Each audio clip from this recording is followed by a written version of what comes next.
Good day, folks. It's finally time. We get to play Minsk and Boo on MTGO.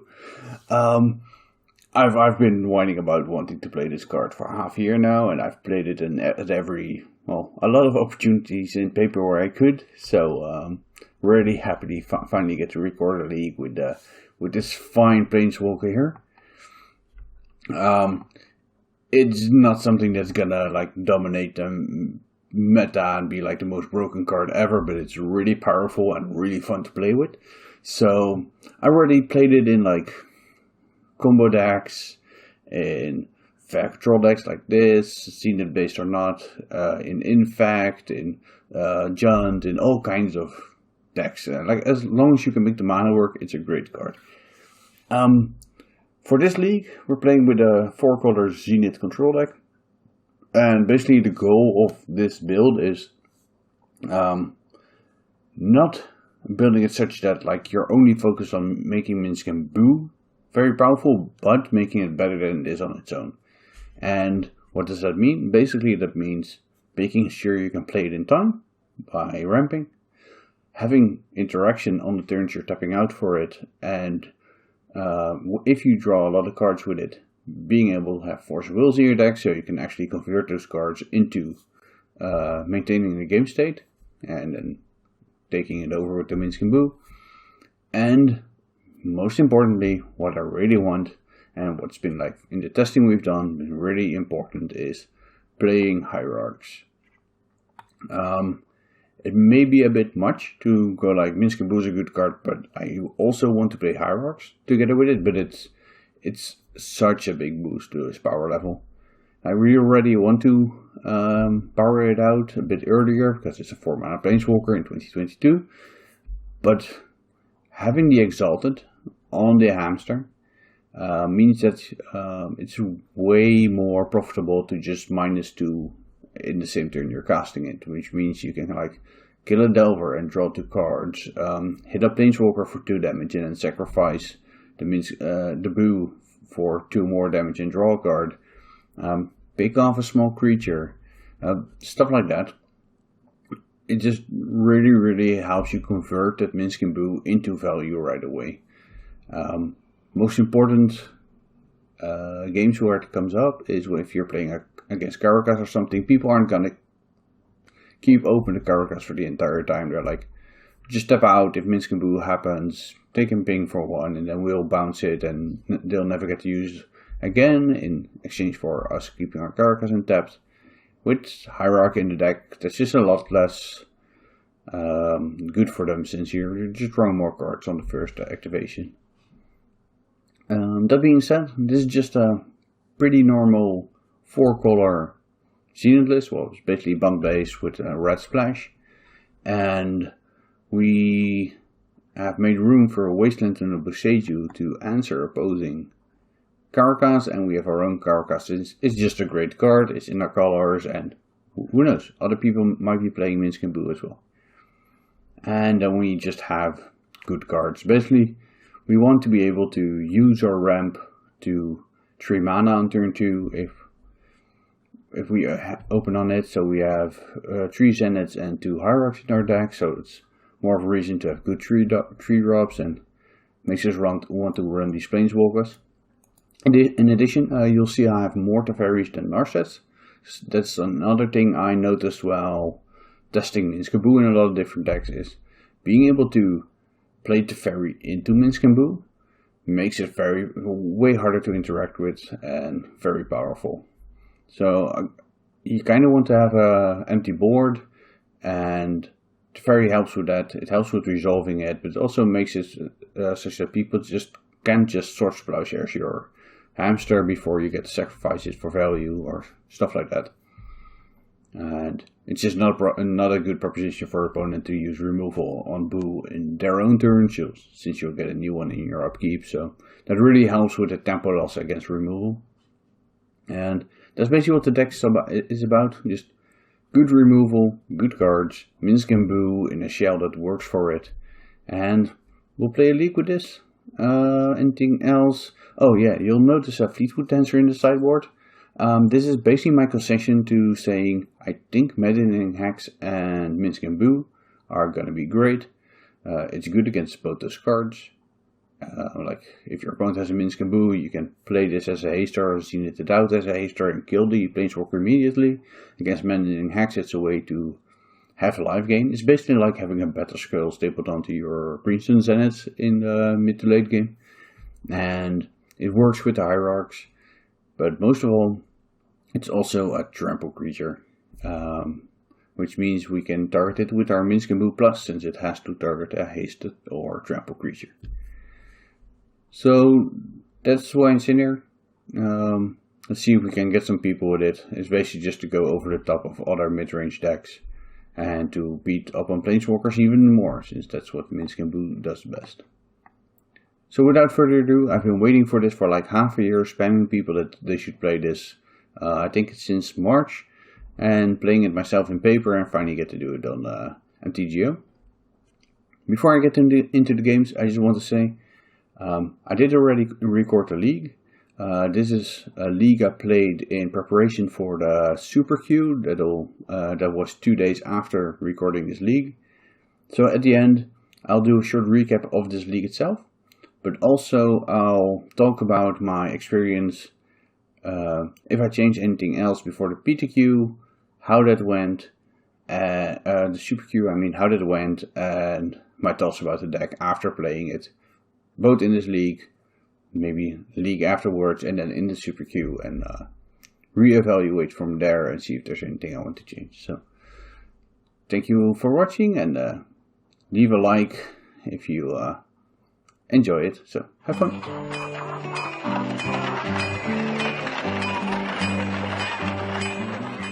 Alright, let's see how this goes. Oh, that's rough. I'm gonna keep it, but it's definitely not pretty. The question here is, do I run out my only blue source? And I think I do. I think they're not super likely to just wasteland me on turn 1 in the dark, and well, I get to brainstorm if they do. Alright.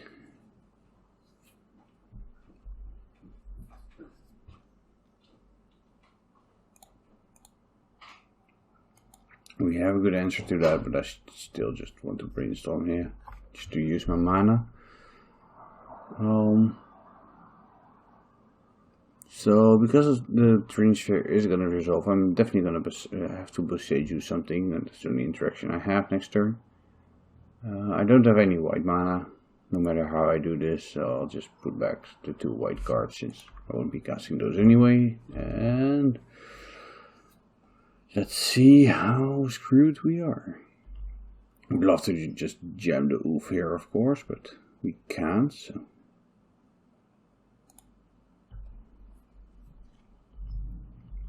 It really sucks that I have to give him mana if I want to interact with him.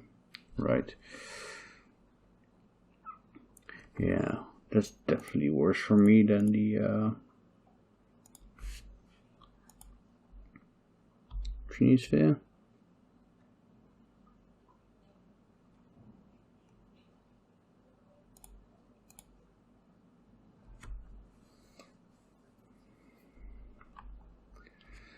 Just gotta do what we can.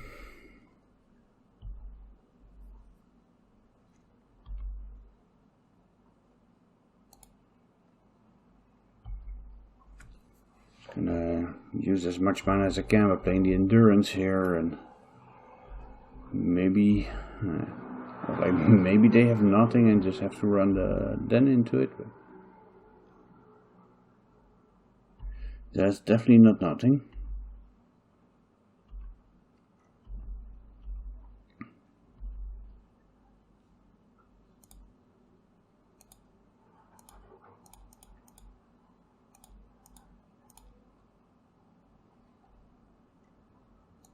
I don't care about them having those cards in their hand and squeeze a new card that got released today that they could have, so I'll just get rid of their graveyard.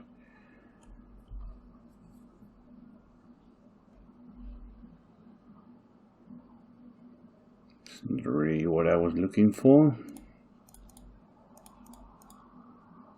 Just put up another blocker and hope they just don't have anything, I guess.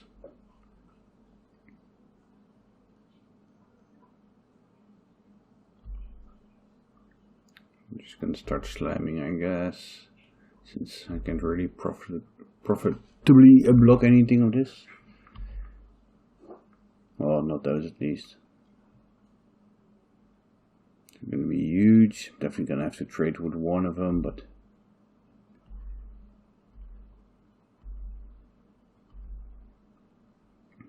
so I'm not dead if I do that, I think. And I definitely have to get the Den of the Bugbear off the battlefield. And I go to 7.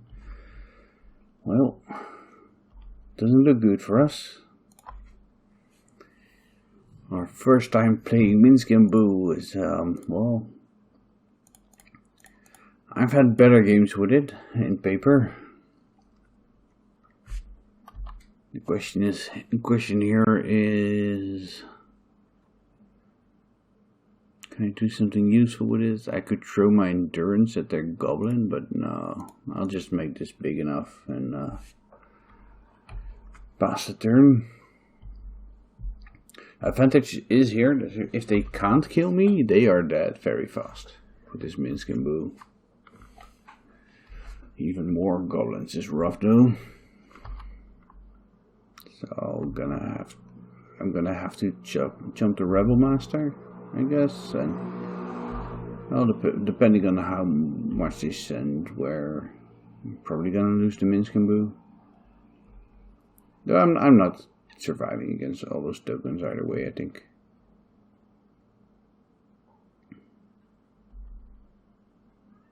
So these are all going at Minsk.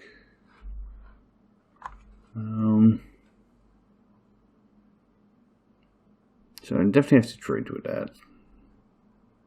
And I guess if I find another Minsk and Boo, I'd rather have the endurance around, so I'm just gonna do it like this and then block one of these.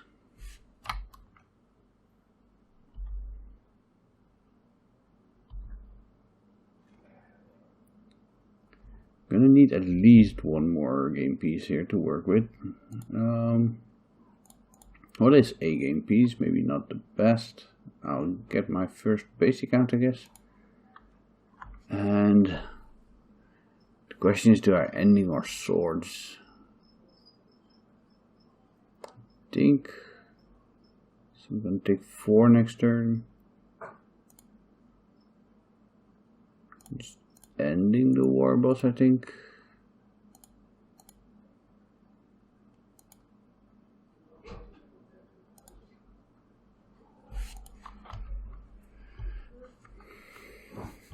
And I still need to draw some things. I'm gonna take 4 to 2, and then just a Sword Process isn't enough. I don't think I have outs at the moment.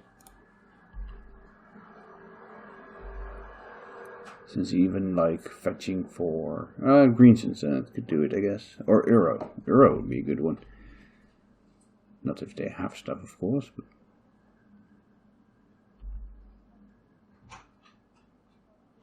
I can still survive with Uro. Oh, there it is.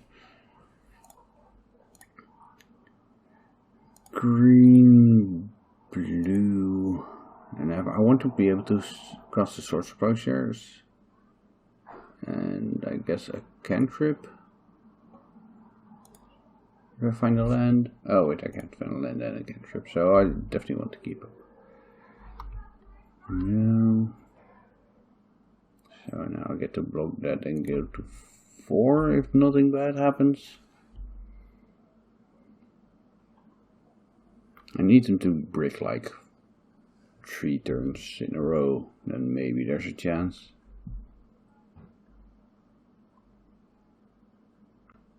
Since next turn Uro comes back, puts me up a couple of life, and he's an additional blocker. But like I said, I need him to have nothing. Like Chandra kills me, probably in one of these turns. A creature kills me, Bone Crusher kills me, Fury kills me. There's a long list of things that kill me, and not that long of a list of things that don't. So.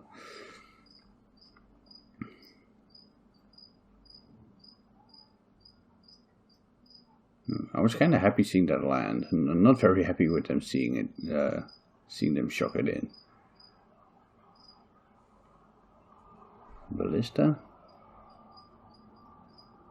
Well, I can't do anything, so a chalice on 3 to counter the arrow, I guess. Yeah.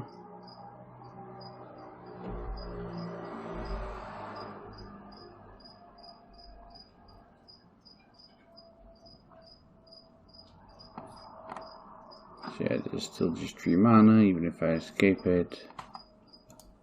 Alright. We put up a bit of a fight, but not having white in our opening hand and not finding anything soon definitely didn't help. But we get some post-board help. 2 Hydroblasts and a Force of Negation for sure. Endurance, Ending, Wear Tear are all interesting. Meltdown, maybe. Verdict, maybe. So let's see, what are the cards that are bad here? Definitely the Narset. And the Pyroblast. It does shut off some of their cards. The Oof. Let me think. So it shuts off their Hearse, which is important. I wouldn't keep it in just for the Chrome Moxen, but also it's the Hearse, so I guess that's good. I don't mind trimming on 1 mana cantrips in this matchup, but I do want to keep all my land, I think. So these are just 4 this far, and the first 4 that I would bring in would definitely be these, but Endurance and Force of Negation are definitely better than cards I still have around. The Ferry isn't graded against them, but it's good enough, I think. Ice Fang can be rough on the mana. I think I like Endurance better at that point. On the play, maybe I don't need as much forces. Let me think.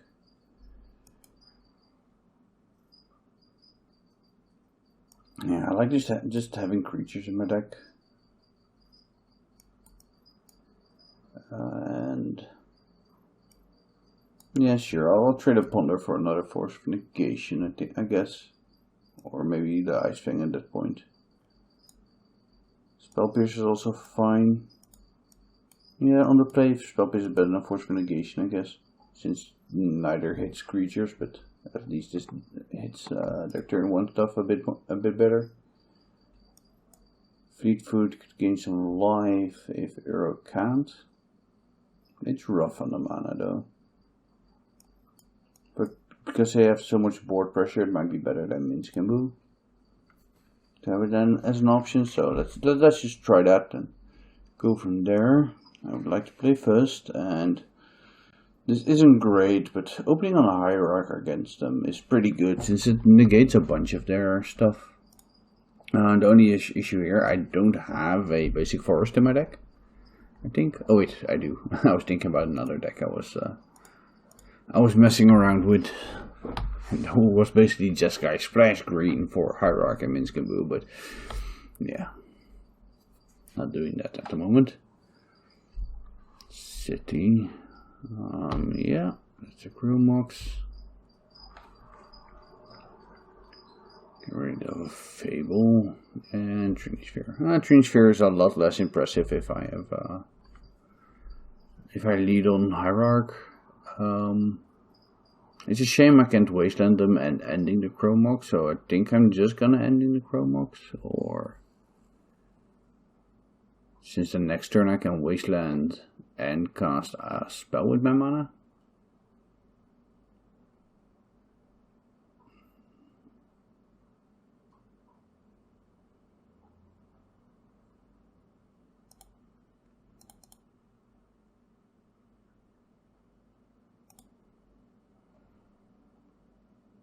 I don't think I like doing nothing here, so I'll just get rid of their Chromox.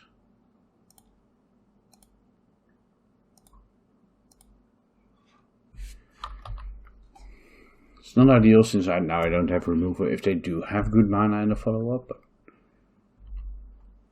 Alright, the Wasteland just got a whole lot less useful. And the Rebel Master. Alright.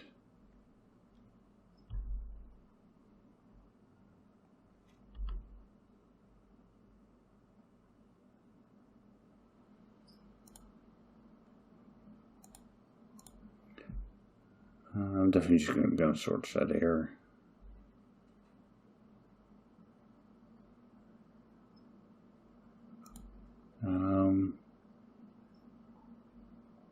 I could wait until they play something more impressive than that, but with them being on one land, I just gonna do this and get my one attack in.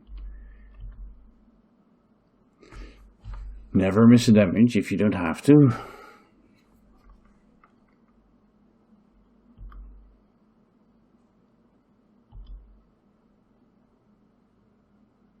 Alright, 2 mana. I'll play the Rainforest so I can get a Dried Arbor if I want. And I'll just attack.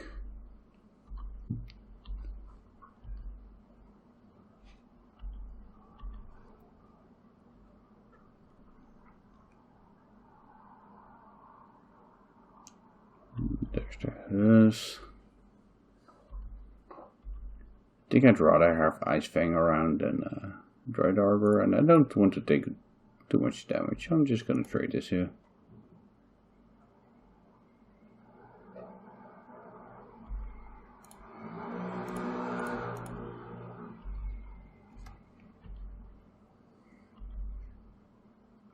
Especially because if they just have a bunch of 1/1 tokens around, they get to activate the Hers for free-ish, so don't want that to happen.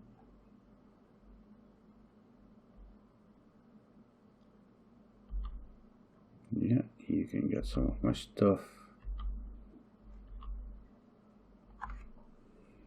I think Boseiju is quite good here. It doesn't really work with the game plan of mana denial, but I get to sandbag that until it's important. Oh, that was a mistake, by the way. I definitely should have just kept the Force Will up here. Hope I don't get punished too bad.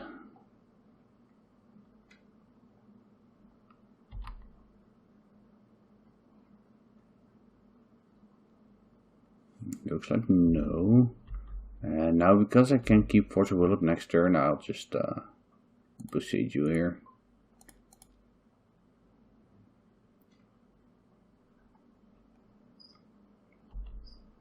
I want my arrows to be live if I top deck them. So. And eventually they'll find ways to recruit that. Or to crew that, I guess. You don't really recruit objects. Alright, 2 forces. Definitely snap not the force of negation if they have a non-creature. Yeah.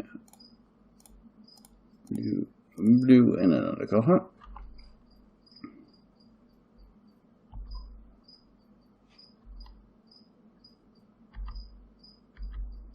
Alright, now we have another option. If they have a creature, we can source it instead of using our force.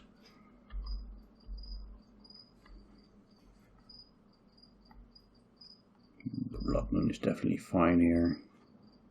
Even gives me red from my mana base for Instant Boo.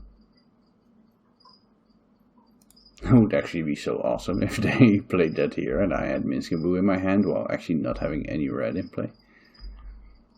Because I, well, didn't think about that while fetching. That would be cool. It's not the case, but it would be cool. I am gonna brainstorm here.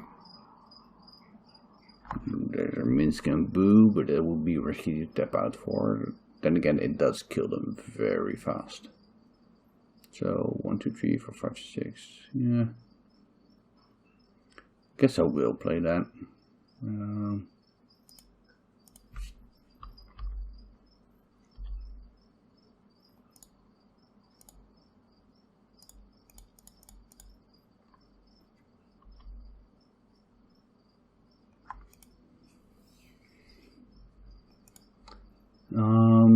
yeah, so I think the spell pierce gets a lot worse on the draw and force negation gets better.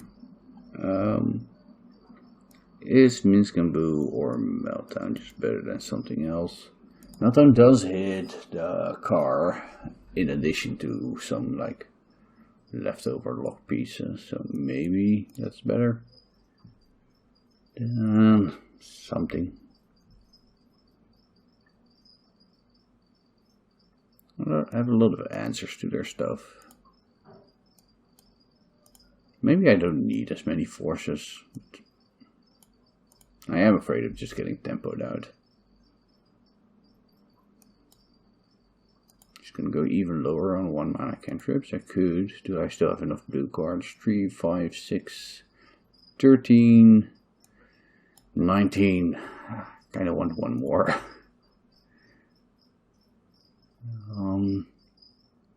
Maybe that's just Verdict then. I'm a bit more likely to fall behind on board when I'm on the draw, so maybe Verdict is just better here.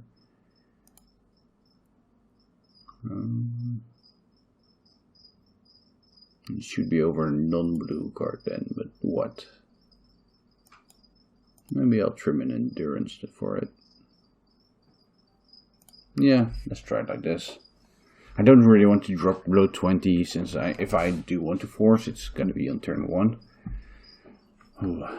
The schedule is okay, but I'm going to have to play that as a land here. And if they have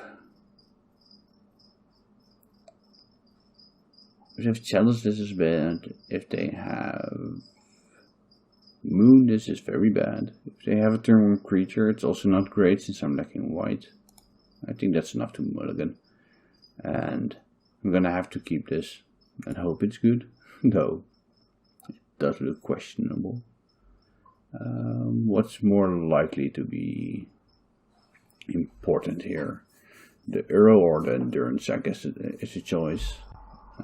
I want to have the Oof just in case, just to disrupt him a little bit, since it's the only thing I have that does disrupt. Guess I'm gonna bottom the Minsk and Boo. I think both Era and Endurance are a bit more likely to matter early in the game. Alright, I'm happy they don't have a Soul End. This is a Chalice? A Hearse, right. It also gets soft dealt with by Oof. I would love to get a Hierarch in place, since that insulates me from Blood Moon, but I think at this point I just have to hope they don't have that.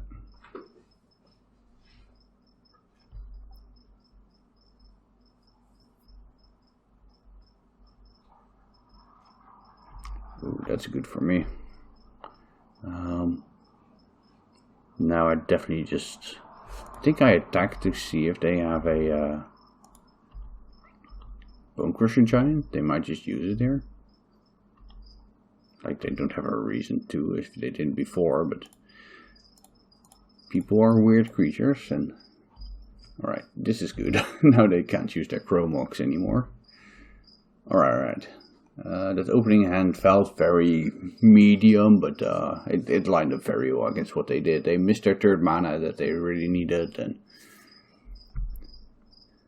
yeah, then Collector Oof did Collector Oof things. Alright, catch you folks in the next one.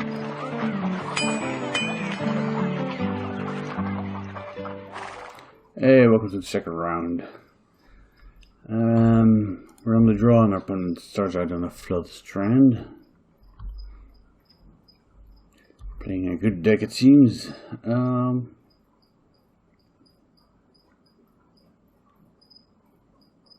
I kinda don't want to get wasted, so let's just do it like this and see where we go from here. If they put on more pressure than just a Delver, I might fetch this turn and cast a Brainstorm.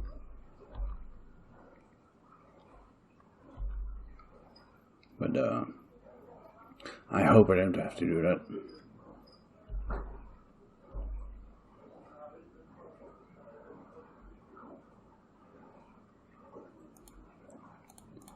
Let's just brainstorm here around the days.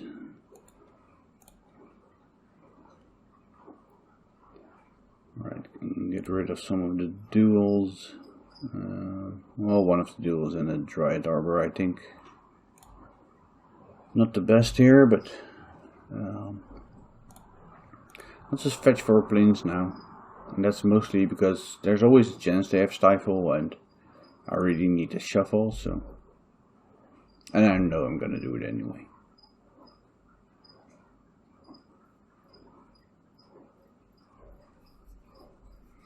This is definitely not the draw I want to have versus Delver, with like 2-3 drops as my first relevant spell. But nothing we can do about that. At least we are playing a bunch of basics.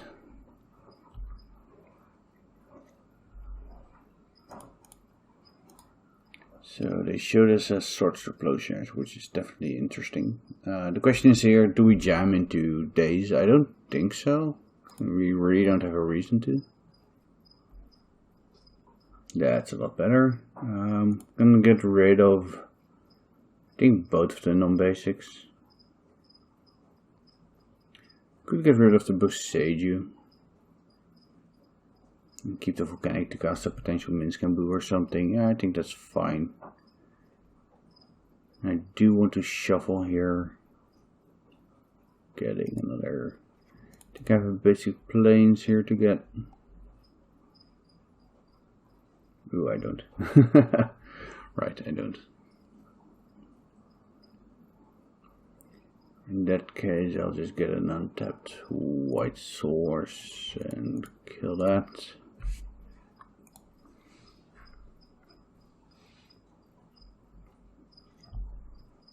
That was definitely a mistake then.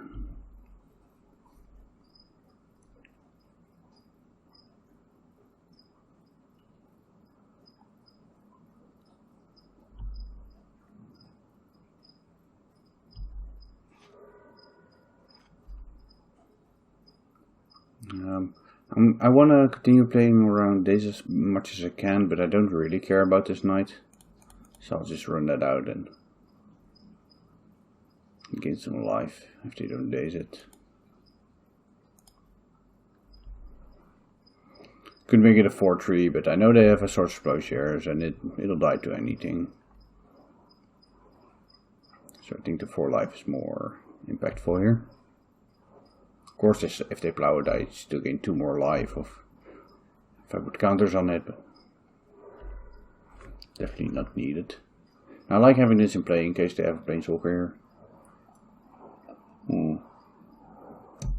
Ooh, Ethereal Forager. No, I'll just bounce that with my Teferi around the days. That is interesting, since I could double spell here if I play the Narset and the Swords.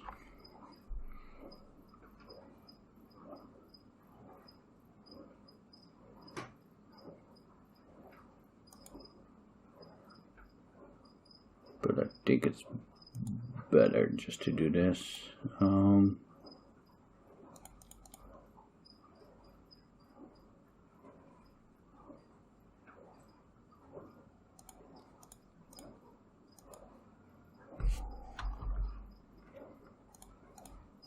Get rid of this Forager and just get in for 2. Now, of course, we'll lose the Teferi, but that means it soaks up another 3 damage, so that's fine. Our opponent's definitely ahead on cards, though. But we have a bunch more lands in play, that's mostly the difference.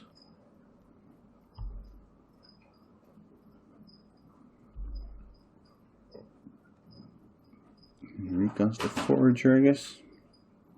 Yeah.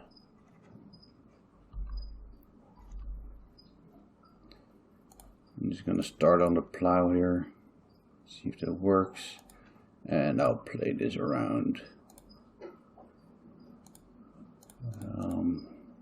the days, and just minus, see what I get, Swords or Teferi.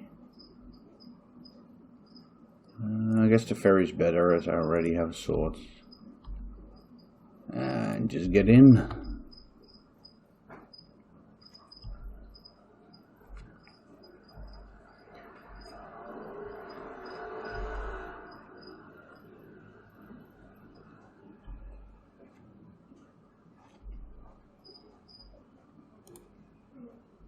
Definitely just jam that with blue open. Oh wait, no, I need at least a blue for this.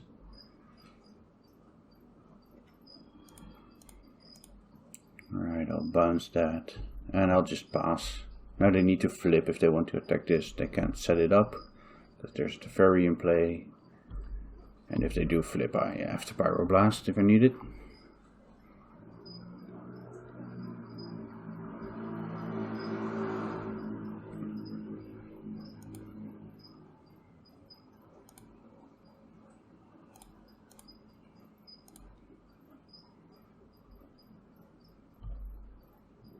Alright, that's a good trade for me.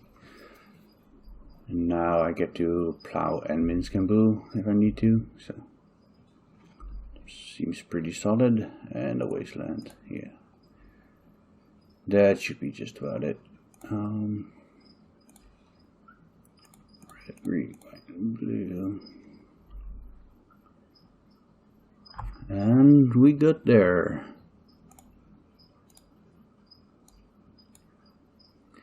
Second time that we don't get to make a hamster here, but that's fine.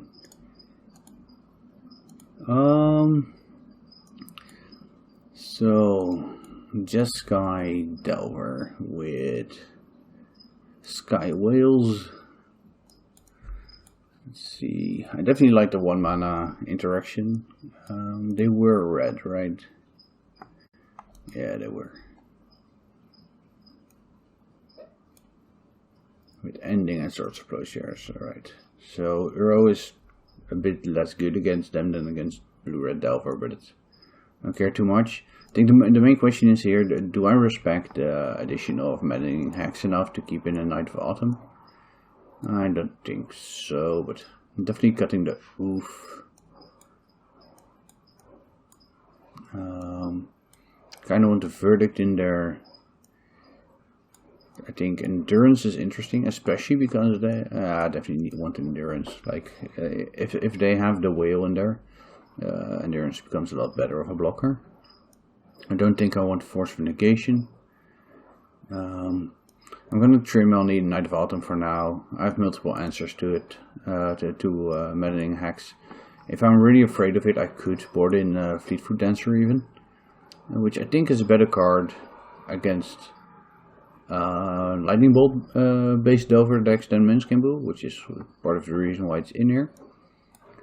But against this build, I'm not so sure. I'm probably gonna fill out my sideboarding strategy with just getting rid of a bunch of forces, since I basically like everything else. And then the question is Verdict or Dancer over the last force, and I think I like Verdict there. And is there anything I don't want for the Dancer? Like a single hit is already a big swing, but it's very expensive. You know what, I'm gonna try it just over one of the Minskamboos. It's a lot worse against Plow, but it doesn't get ended. This is definitely a mulligan, and we'll keep this. Question is what we bottom here. It's either the Wasteland or the Brainstorm, I think, since I need a green mana into Hierarch, and then I want the Misty for my. I really need the Misty for my blue. Yeah, I think it's the Wasteland. I can use the Brainstorm to find more land if I need it, and that's especially if I get like Wastelanded or removed here on the Ignoble. That's fine. I'll just start here and see if everything gets blown up or not.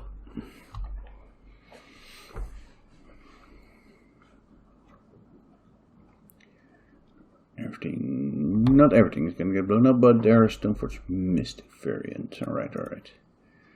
You have the Cauldron. So I could just take the hit from Cauldron next turn and then to ferry it away, but it is kind of risky.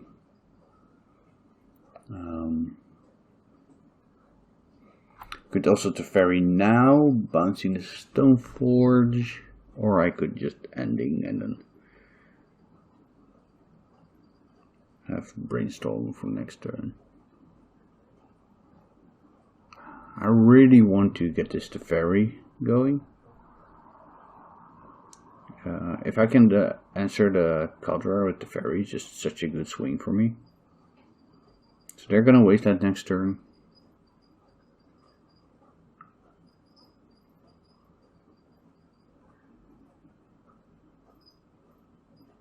They can't do that as they did. I'm gonna take a bit of a risky line here and just try to get ahead here. This softens the blow a bit of the damage, and I think what I'm gonna do is get another white source here. I think it's white. We do white again. Yeah, second Tundra.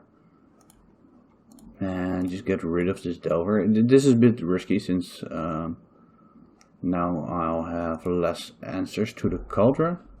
But they don't seem to have stack interaction in their hand at the moment since they're passing very fast. And just getting to ferry it is so much better. Oh, that opens up Power Blast for them, so that's annoying.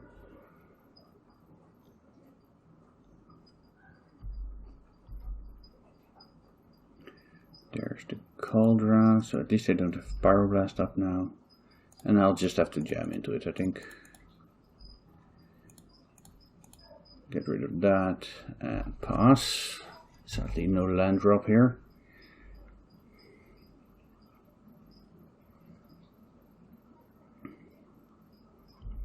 They do get you into that.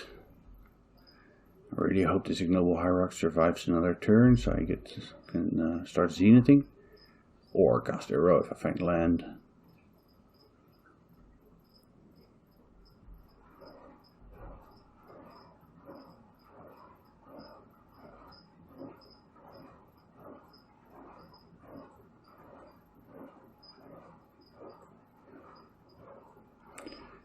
So the question is, what would I want to Zenith for, I guess? That kind of makes me want to get a Hierarch just to get out of these mana issues, but I do really want to make my land drop, and if this fails I can always get the Dried Arbor.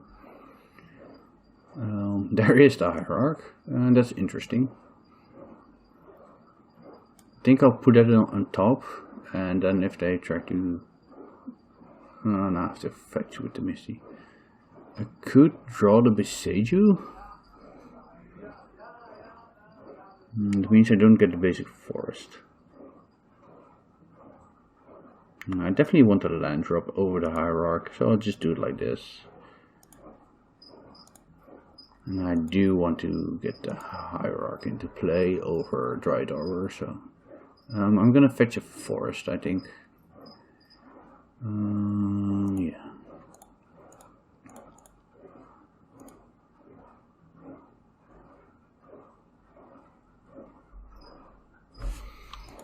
I was starting to wonder if they had Dazes in their deck at all, since I hadn't seen one for 1.5 game, but they do. Now I get the option to nuke their Graveyard to get ahead of like a Murktide, but I don't think that's worth both my Euro and my Endurance, but I could be wrong.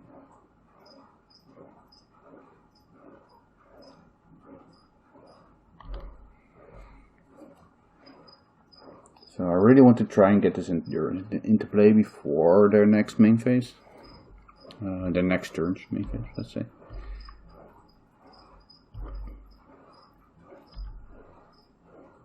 That's not a land.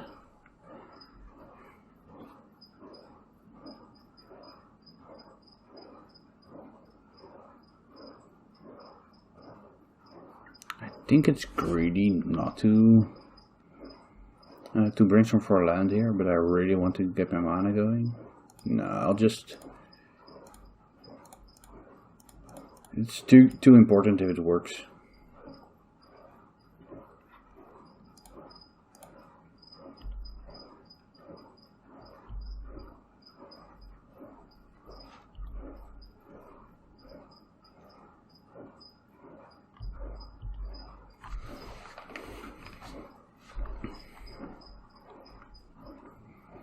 Alright, they're hitting their land drops now with the ponders. And they have their Stoneforge activation open. I guess at this point with the land I definitely just try and resolve this arrow. Blue, blue, green, green. Guess I could have attacked first, but I don't want to attack if this doesn't work, so don't want them to extract my surgicals, and I'll get rid of some lands.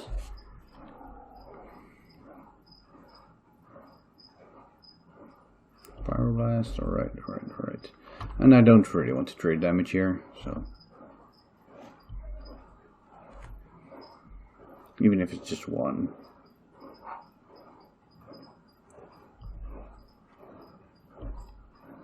Alright, let's see what their second best equipment is. Better skill, that definitely attacks into endurance pretty well. If I find a fetch land here with this brainstorm, I could get the arrow going again. I could cast that next turn. Don't think I need a second endurance at the moment. And I'll get rid of this arrow, I think. Well, if I shuffle. I could Power Blast here, but that's fine. I basically have all useful cards, just not enough mana to cast all of them. So this is interesting. These are all very powerful cards, but I really want to hit my land drops. So they're gonna attack me with a better skill next turn.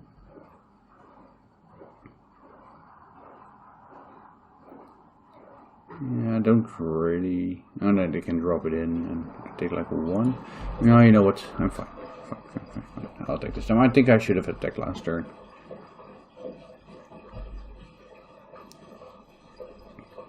Really want to hit my land drop.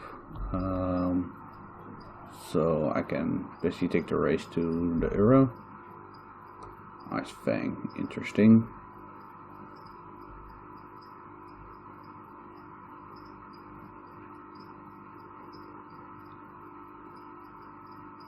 Let's just try and resolve this again. Green, blue, blue.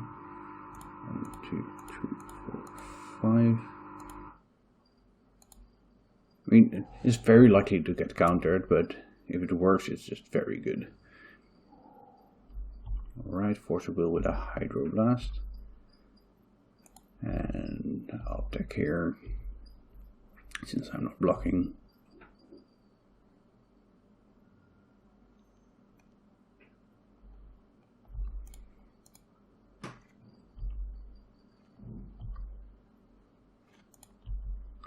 Yeah, Hydroblast became very good with this release. It was already ticking up in value because of all the Mono Red and Mono Red Painter and Moonstompy having decent performances, but with Meddling Hacks and Minskaboo joining the fray, it's definitely got better. Alright, so they're keeping open Stoneforge Mystic to replay the Battle Skull.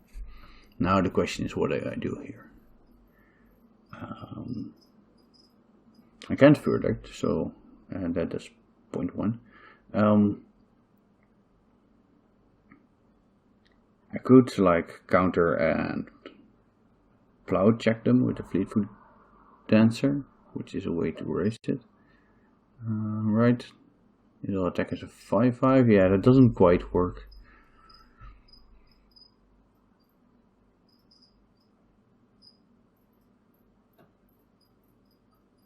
I can't verdict here since I'm a white short.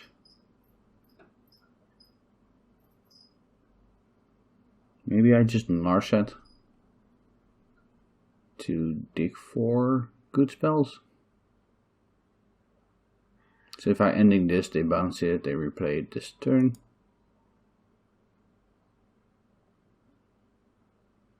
Could just play a second endurance and double block the jump, but that doesn't seem very useful either.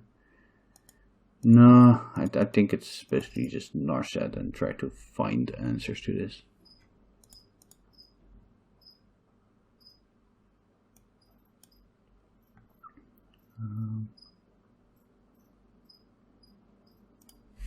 guess Pyroblast and pass the turn.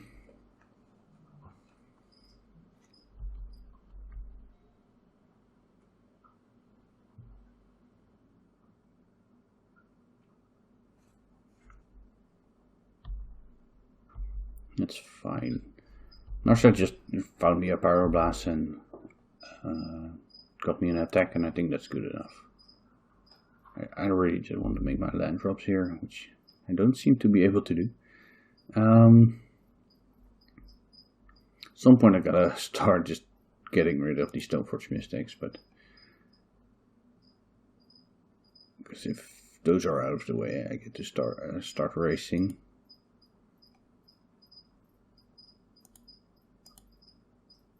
I think I'll just main phase Ice Fang to try and hit a land drop.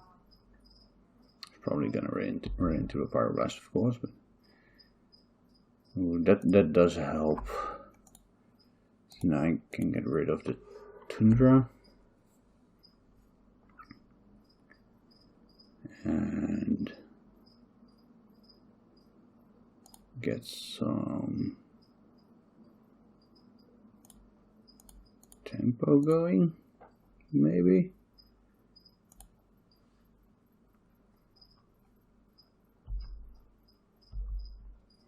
So next turn if they have a land drop, they can just equip an attack, but that's fine, because that means they'll be tapped out. Most likely they just bounce, but that's even more time consuming. Yeah. Okay, I've got to watch my clock here, by the way. I've been overthinking these turns way too much.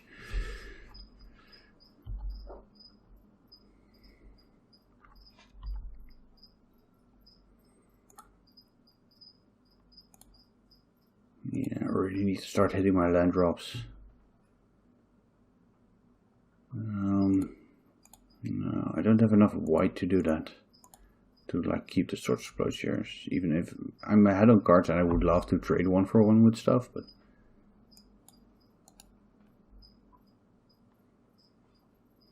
I'm just trying to figure out what the hell is going on here since I'm not doing anything. Alright, land drops. I don't need a second endurance, and I don't think the verdict is good here. So I'll get my heat out and I'll just go in for an attack, I think.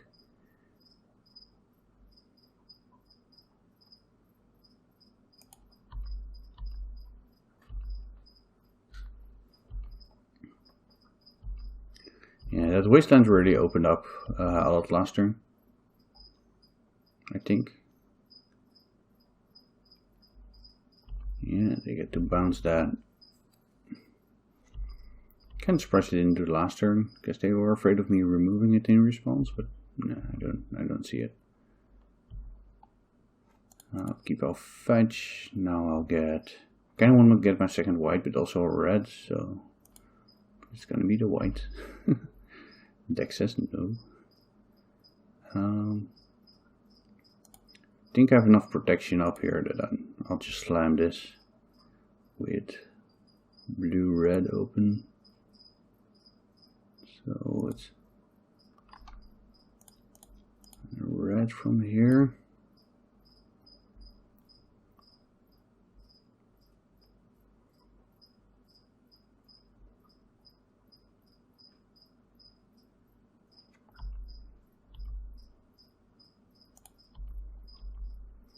Wait, no, I don't have white open. Oh, they don't go for the double block. That's good for me.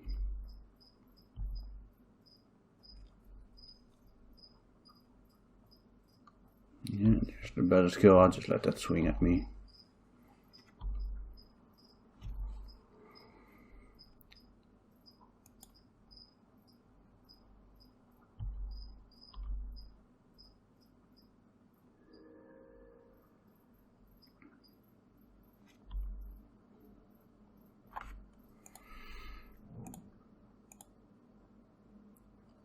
So this is red, green, blue.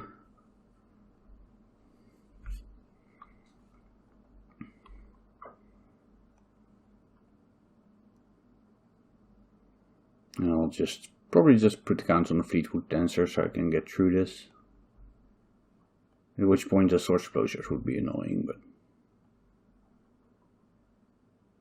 the 4/4 Hamster isn't doing a lot here necessarily. So.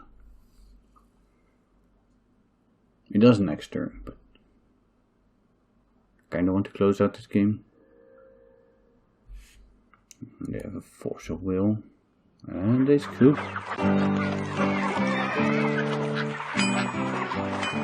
Welcome to the third round, and this is a keep. The mana isn't super stable, but yeah, no reason to mulligan this. Some removal to ferry and a bunch of forces. So. Cloud Post. Oh, that could be a rough one, though. I'm happy we have Minsk and Booze in our deck in that case, since it does help close out the game. But now I'm not that happy with the first source explosions, let alone the second. So. And my mana situation isn't too great. Let me think. Could just let that resolve and ferry it, but I think what I'm gonna do is gonna get a Tundra here since I just need my colors, and use the brainstorm and then see what I have to do. Alright, so no shuffle here, but unless I Zenith next turn, which I might. Yeah, I think I'm gonna let the Chalice resolve and just work around it. I have the ferry, I have stuff that blows it up in my deck, and I don't really need my one drops here. So I'm going to draw one of the plows. That's of course the bad part of doing it like that, but the brainstorm in their turn. So now I'm going to Zenith for, which is better here. I do have my red. And they both give green for arrows, so I don't think it matters much. I'll just go for the noble. Maybe I hide red this game, depending on how it goes. And that allows me to ferry it and plow if I need to. Yeah. Alright. Still not happy about my position, but it's not the worst. The big debate is, the big debate is like, how good are the force of wheels? Do I need to throw away my arrow for it? So this is a go loss. We can plow that next turn, so I'm happy I got the Noble Hierarch. This is the exact case why I wanted that. Let's see if they get another Cloud Post or go for the land to activate it. In control, I think I'm not sure. Alright, they just go for the Cloud Post. So now I'm going to cast a ferry, leaving up white. Don't really care with what I do that. Just bounce a Chalice and plow the Golos and go from there.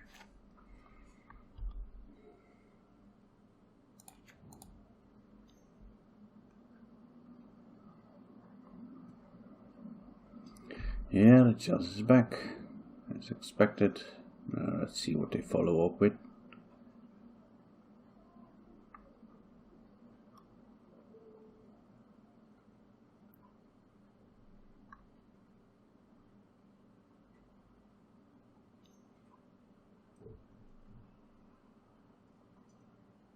Is Karen just to trick me, I guess?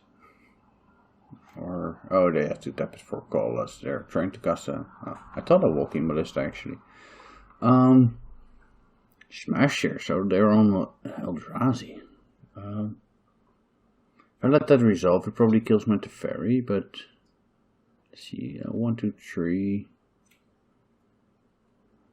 I'm gonna need a force before I can. Let's say it kills my Teferi, then I need one more card to get Uro online, but Uro just beats the Smasher, is like the consideration here. Yeah, I think I just let this resolve. Another Smasher. So that would mean I take 10 Go to 9, next turn arrow. Up to 12, take another 10, go to 2, then arrow resolves, I go to 5, and then, yeah, I think I have to force the second one.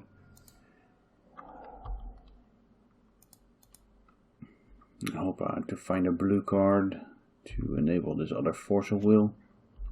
Alright, so I killed at the ferry. And I don't think I get to sit on this arrow. Green, blue, red. Have to get that going. No. And I'll just cast this. It's not great, but it's something. You could have something like a random map in their deck, though it's unlikely with the chalices. Yeah, current's good.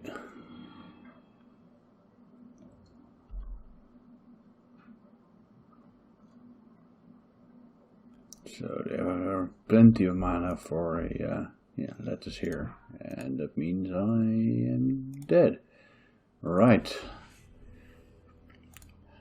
Maybe it was greedy to use the force of will on that arrow, or to cast the second arrow. But unless I top deck something, I was losing to the second reality smasher. Yeah, not sure. Okay. What do we want?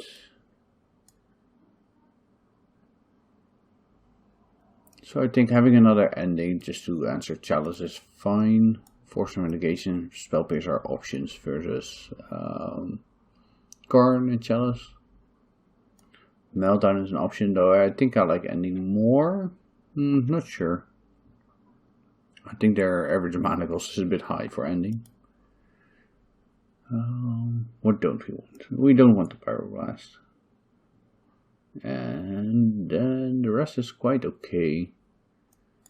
I have no clue how good the Oof is. It like slows down Karn a bit from blowing up my lands, but I think it's worse than the cards I have as options here. Endurance doesn't really block anything they have all that well.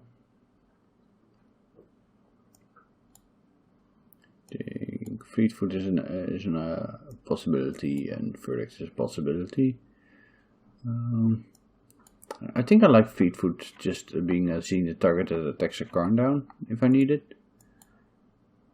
And the ending, and then probably a force over Spell Pierce.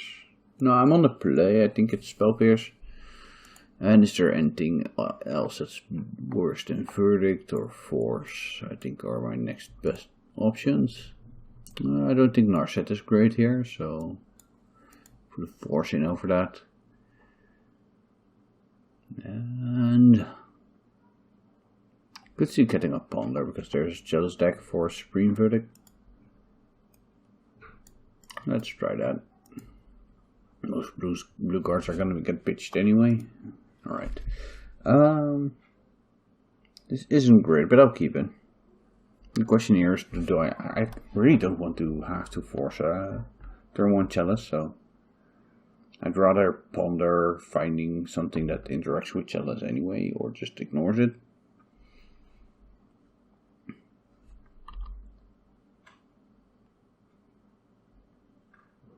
The deck also isn't super consistent in casting a Chalice.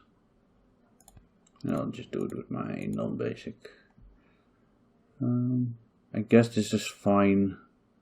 The force isn't great, but the fact that I get to force something and have arrow afterwards is, I think, good enough, and then I don't have to draw the lands.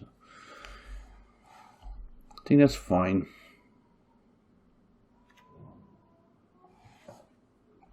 Alright, there's a temple. I'm just playing a fetch land here and passing. Let's just see if we can close the game with an arrow, or if they have something better or that interacts with it.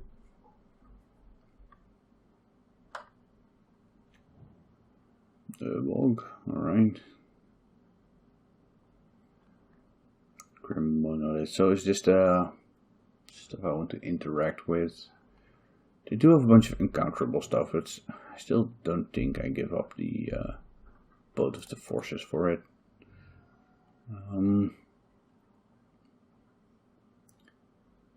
Could be correct to get a basic here. I think it's close, but I'll just take it. I could Zenith for oof here if I didn't board it out. Just checking. I did board it out. That was a mistake.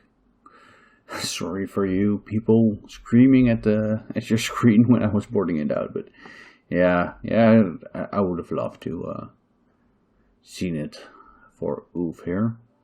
Just putting a creature into play that interacts. But instead I'll just play the arrow and keep the Zenith for night. Yeah, I'll throw the Dried Arbor into play, I guess. It's a bit worse since I don't get to plow this turn cycle, but don't think that's the end of the world.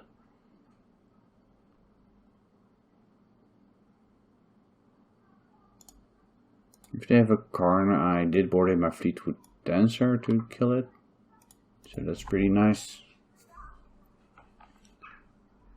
Which means I don't have to force it, and they're still on, I was going to say 0 posts, but there's the first one. This is a Smasher. Oh, it's a Thoughtnauts here. Alright, that punishes me for not keeping up the white, I guess.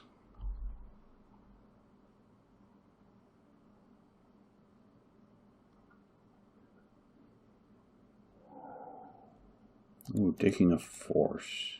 So this is jealous then.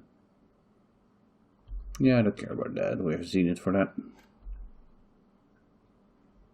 And then I get to plow. So, I will fetch. I know they have the Urborg, but yeah, well. Maybe that means I just slow roll it a bit. Yeah, that's fine. It's just 3. Let's just blow up that one. And I don't think there's anything they're going to cast. I want to plow more than the Thoughtnauts here. So rather know what my options are.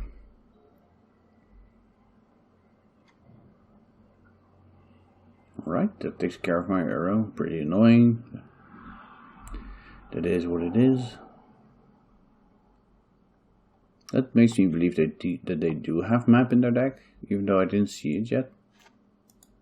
Maybe. Alright, I like Icefang here. It's 4 to untap, and they have 1, 2, 3 mana now, so they can't really untap it. Yeah, what I'll do is I'll main phases? No. I can hard cast foe if I want. Yeah, I'm just gonna attack with this and pass the turn. Don't know why I was thinking about that. And now they have the mana to untap Grim Moonlit, so I might want to blow it up on my next turn if they have their mana untapped. But oh, now they definitely have mana, which makes me less willing to blow it up since they have a lot of mana anyway. Smasher. Could just hardcast a force on that.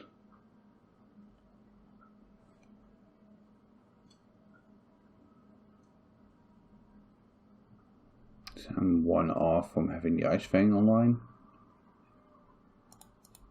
Yeah, let's do it. I think I want another white. Yeah.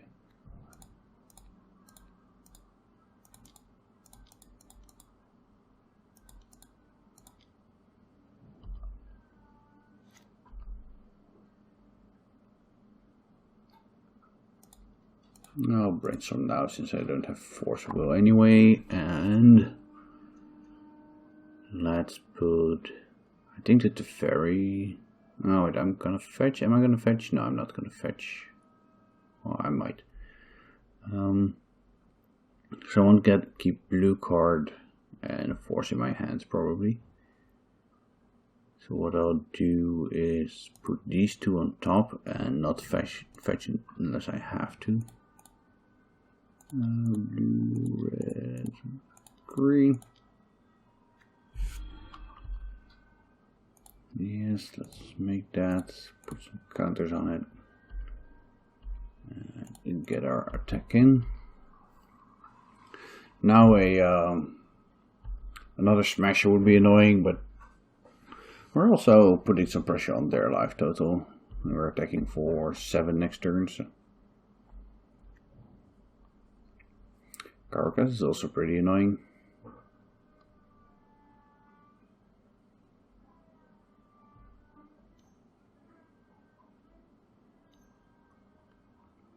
I'm happy they played that before I have to make any decisions. So.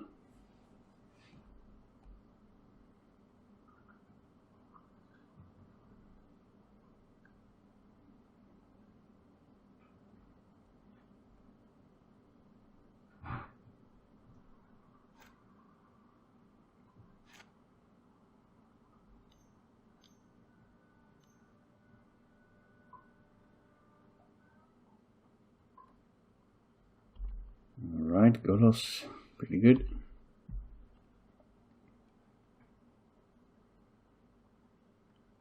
So if they get another post, it steps for 1, 2, 3. 4 mana still.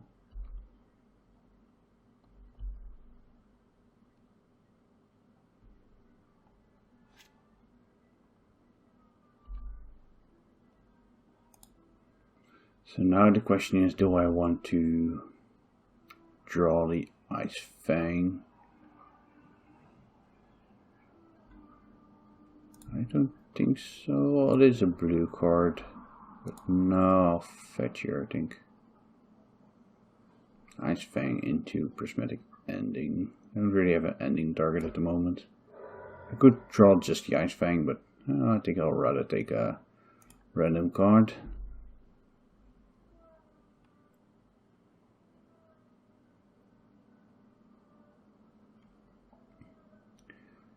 Zenith is okay.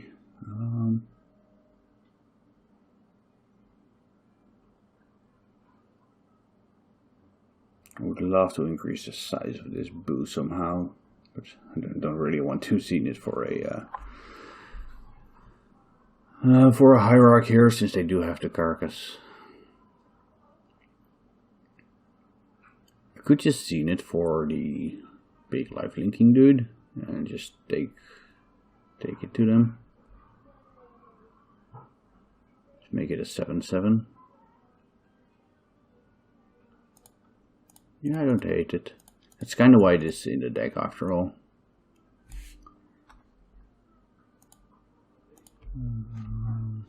Let's not tell them that I don't have Plow. They're keeping up the Golos.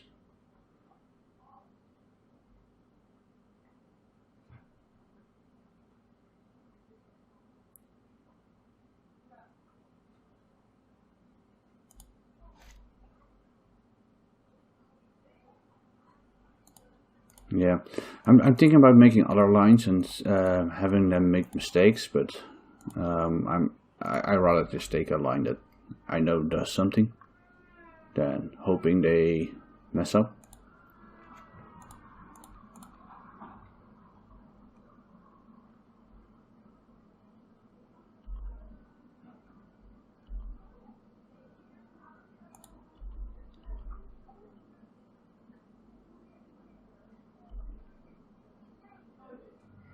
This just kills them pretty quickly. It really puts the pressure on them.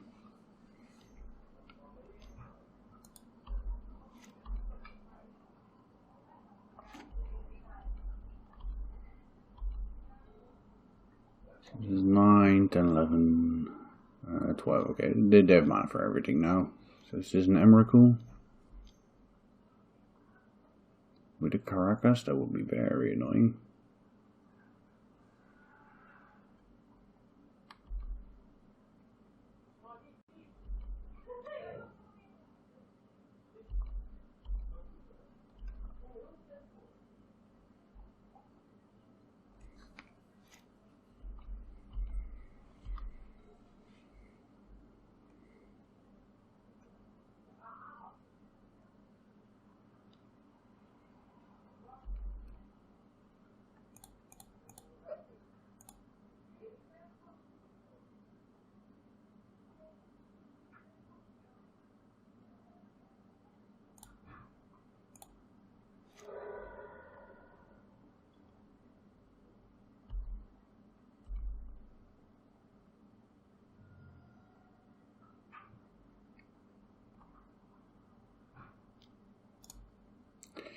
Yeah, we lose. Alright.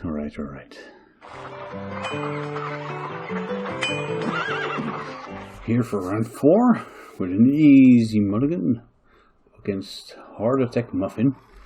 Yeah, this is definitely a keep, and I'll get rid of. Either I get rid of the Force Wheel since I just don't have a blue card and just have to hope these plows are good, or I get rid of a plow and hope to take a blue card early. Let's just get rid of the Force Wheel and pray that these cards are like in some way, shape, or form relevant. It looks like we failed in our prayer. That card does help though. I think I'll just get a basic here. And a noble.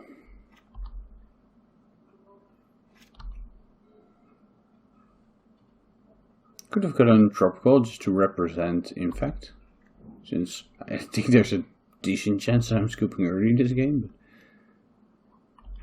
But that I don't care about too much as I get to ending that. The Blaststone does delay me a lot, and well, there's just a lot of value. Get a crop rotation. That's nasty. I hope they go pretty deep on depths here then. I do have interaction for that. This looks like a game I could win. Definitely just targeting the exploration with white, green, and blue. And F6ing.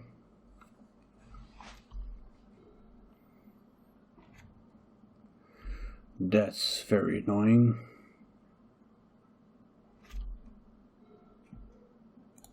I am gonna ponder here. Just need to hit my land drops. Those are certainly land drops. And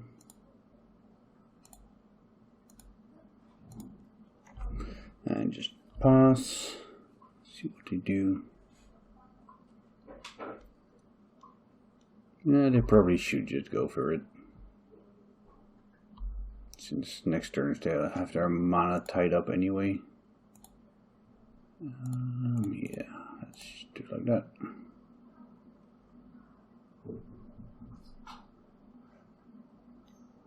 Let's see if their last card is a crop rotation. That might work out for me pretty well. I'll get them get their land first, and then I'll plow again.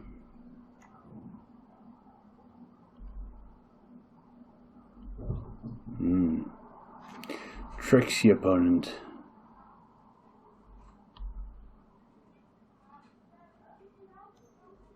So they're going for the real value lines here. So now I think I do want to draw this land, and the real question becomes, can my Minsk and Blue erase them?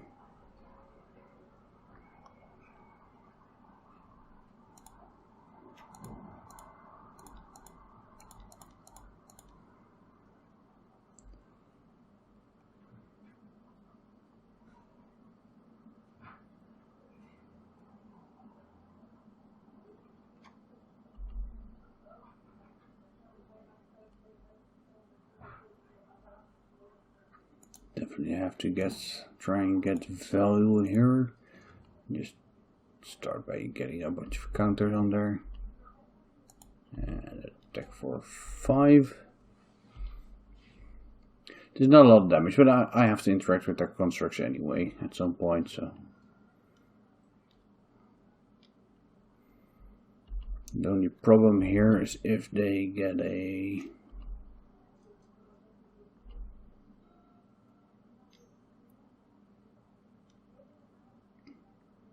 pitting needle, I guess. Alright, so they copy it over getting the token now. I guess that makes sense. It does make them a lot slower. And what I want to do is definitely just get rid of the construct here. The only risk I really took on here is letting them draw a card for a crop rotation with the Mox. I have the ending if they do have the pity needle here. Alright, it's a map, so they're going full value. Even another saga. Alright. Means can boost time to show its thing. I will not make a new hamster. I'll probably be drawing 5 this turn. Let me think. So this gets a...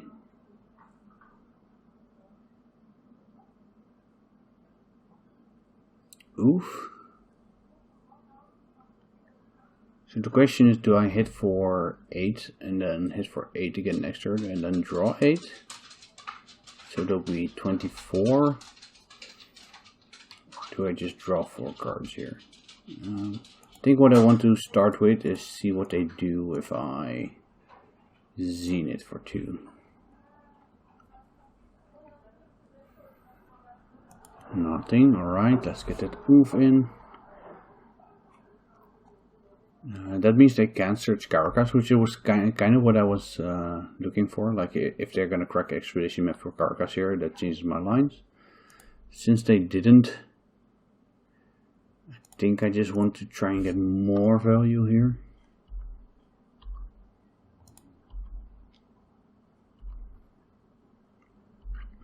So I'm probably gonna draw a ton of cards next turn, which kind of means I want to use my prismatic ending if I can.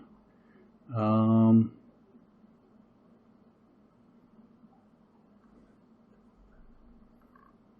I don't really have a good use for it, except if they find a life from the loan, but I have 2 explorations. Yeah, I'll just pass for now.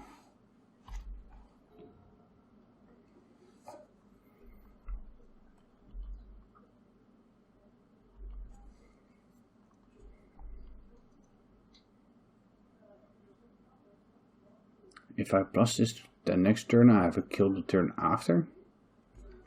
It might just be better than drawing 8 cards. So drawing 8 cards certainly is tempting. Oh, that was the card I didn't hope they wouldn't have. So they returned Depth Stage Blast Zone.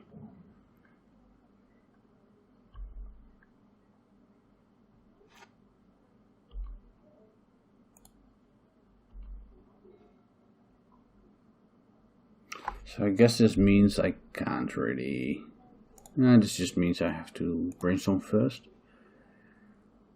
Forces and then Neil Minsk and Boo.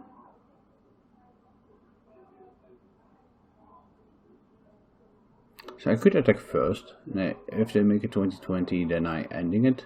And I just don't get to draw cards. Or I just fling this at them for 7. Get to make my land drops and everything.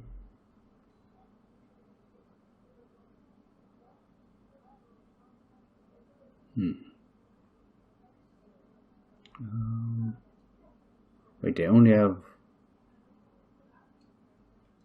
1 more mana? Yeah, so they can't make it 2020 this turn. Interesting. So if I turn this into a 10...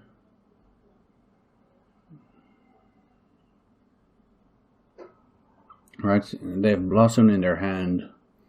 This the Thespian stage taps for mana. Dark Depths doesn't. This stage does, but they need the stage +2 and they don't have that. So I guess I will have to keep the Force of Negation and the Force of Will. And now the question is, I think I just have to try and kill them with this Force of Will backup.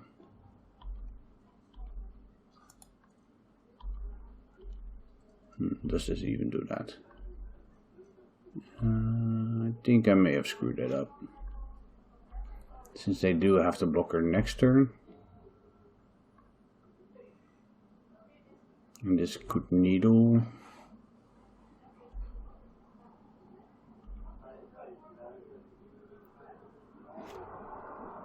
Shadow Spear.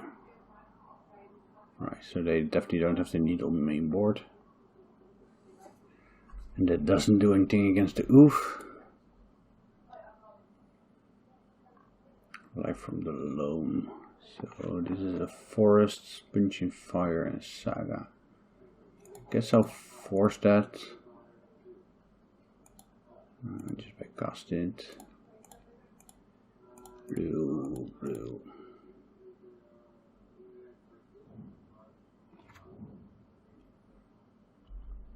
So now they do have the mana to make Dark Depths.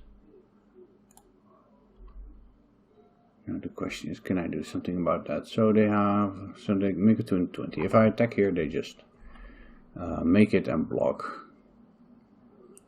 So I guess this is where I just minus to draw 10.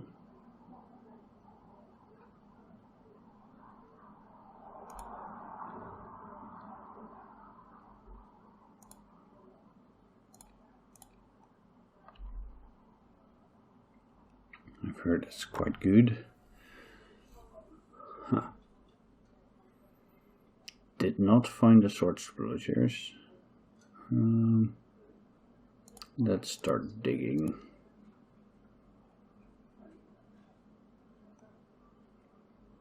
The fairy is playable, but definitely not what I look for now. Tropical coal and ponder. I was like, oh wait, I already made my land draw, but I have arrow. Don't need a pyroblast. Do want to Caracas? No. So I play arrow.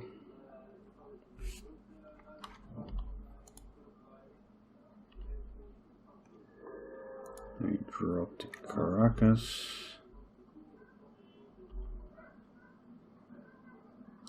And I can make quite a big token here. So that means that I'm probably gonna lose my Minskambu, but it's fine. Definitely not a very clear-cut game here, but I think I should be able to come out on ahead after drawing 10 cards and dealing them 10 damage.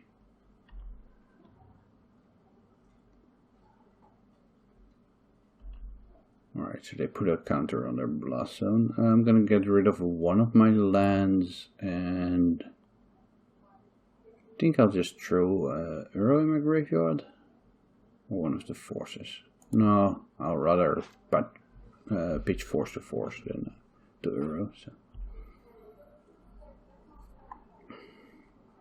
So next turn I attack with a 6/6. They have to block, and then I can start interacting with their stuff.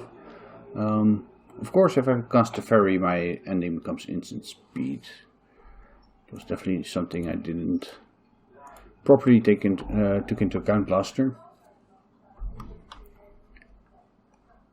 And they have nothing anymore, so I think I just win here. Since this is a 6/6 hamster, let's make a hamster, draw a card, make it the fairy, like that. Plus the fairy, and screw up. Alright, I forgot to activate my Minskambu, but that doesn't matter. This is still 6 damage. So I guess you could say it was all planned this way. Yeah. Oh, they didn't even have mana now because they loaned, by the way. Why? I didn't even need to play the Teferi. Alright, lands. Lands. I think I definitely want the endurance, just to mess with their loans a bit. Ending early in the game is pretty good. All the cards I'm interested in are like Surgicals, Fleetwood Dancer, and hydroblast, and definitely enforced mitigation. I guess that goes there. I think that in this order is what I want the cards. Maybe they should go there. I like hydroblast as outs to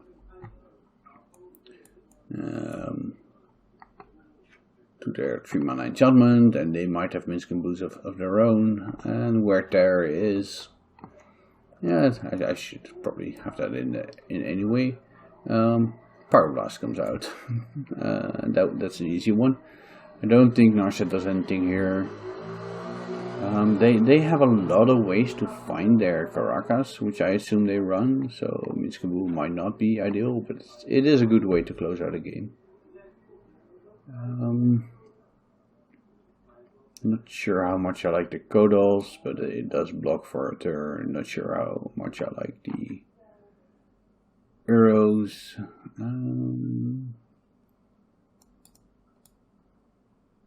So these have to come in for sure, and then it's like, I think these are the next ones, and then these are the next. I think I like Fleetfoot Dancer over one Minsk and Boo. Just have something that can put me out of range, and is better against Caracas. Against, yeah, Forceful isn't that great versus them. It's fine. What else do we have? Bunch of Bonders. The fairies I really like.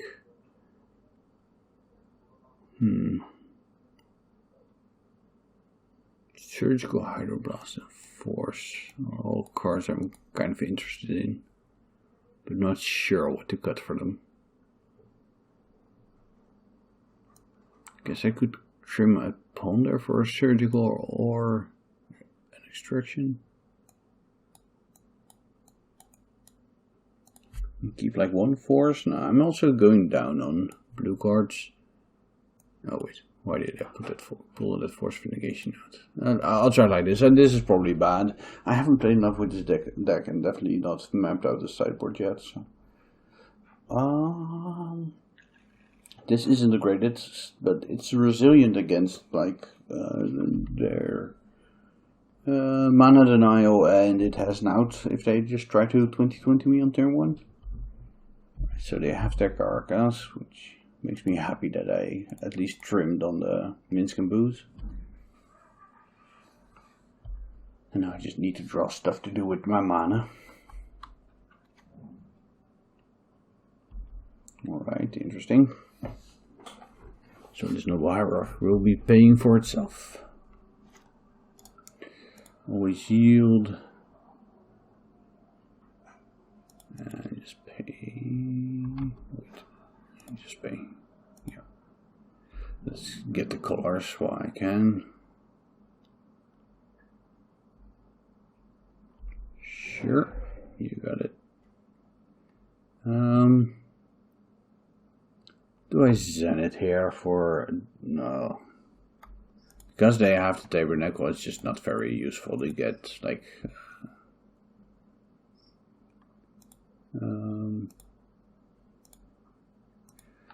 it's just not very useful to get a Dryad Warrior. So I'll just Ponder instead. Right, they have a Wasteland.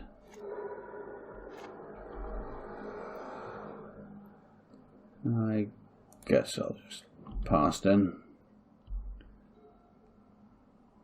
I'm interested in an Oove, but more interested in doing something more impactful. So at the moment there's a land on top. I don't want that land. This doesn't have for mana. Yeah, I kind of... I don't want the land, but I do want to Oof this turn probably.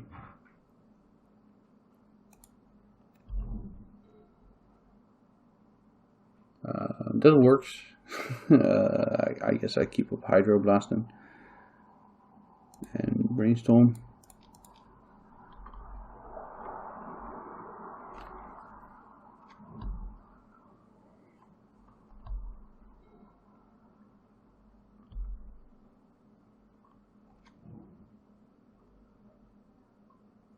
Yeah, I'll just take my turn. Just take it for a sec if I have to Brainstorm there. I'll pay for that with a green. And I'll brainstorm here. That's pretty good. I'm gonna get rid of at least one land and then probably a Zenith. And I kind of just want to blow up the Saga. So they make one construct. I could wait a turn and blow up a Saga and the construct. But that means they get to tutor, so not too keen on that. It would be a 2/2. Yeah, let's just buy. See if they tap out, so I don't have to worry about. Just tear that.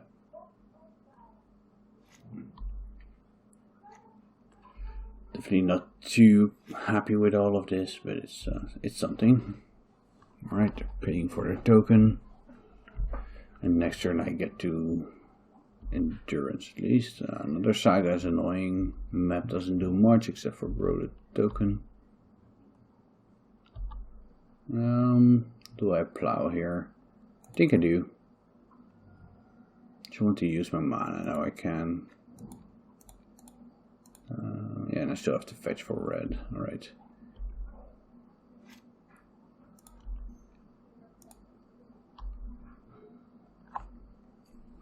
I could get something like Arrow or Endurance to clear their graveyard. Or I could just hope that they don't have a loan and blow up the Saga. That's very all in, but it seems like the better play here, I want to say. I guess I'll get a volcanic then.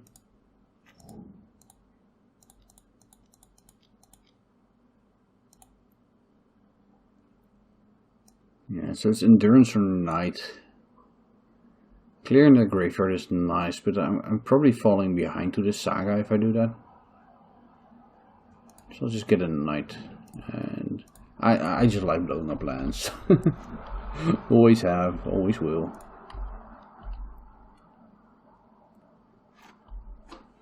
I just have to dodge alone. But I think they would have cast it last turn if they had it. Yeah, they're digging for it now. So now they won't have mana to cast loam this turn, so that's good for me. So definitely just using my basics to pay for these. Ending, not the most useful here, but let's have turned off their artifacts.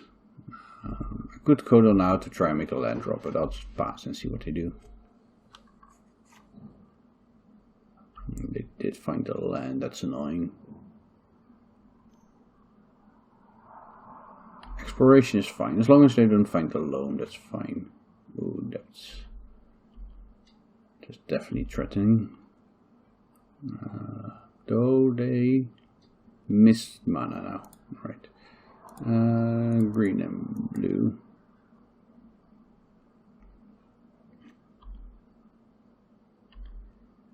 That's a nice one.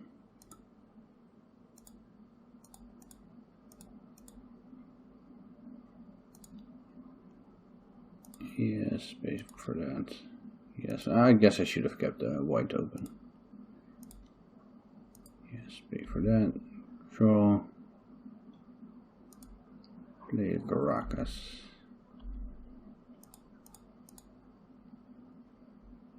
Oh no, they have their Caracas, so that wasn't really a nice draw.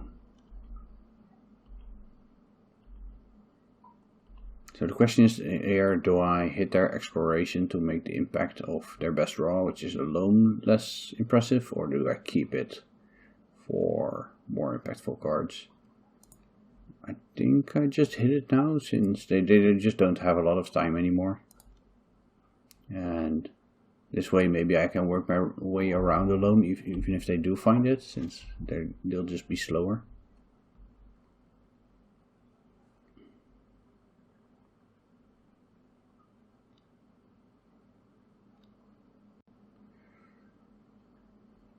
Yeah, there it is. So they're gonna start with Wasteland, I guess. Yeah.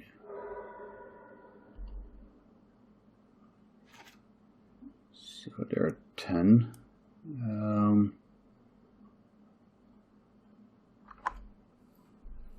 They have a carcass, so the Minskaboo isn't doing much except for flinging for 2. So I guess I'll just pay for all of these.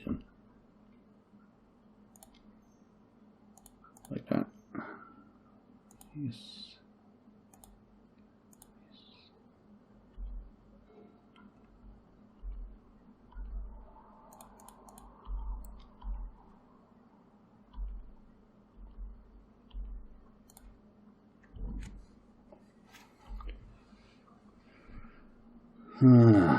This is gonna be a tight one. Probably gonna have to attack with this stuff and then fling something at them. But I'm missing like 1 point of damage to make that lethal next turn, or 1 mana, I guess. Yeah, I'm missing 1 mana to pay for all of these. But I have to do that anyway. So I'm definitely paying with that one. And I'll pay there, and I'll still pay there.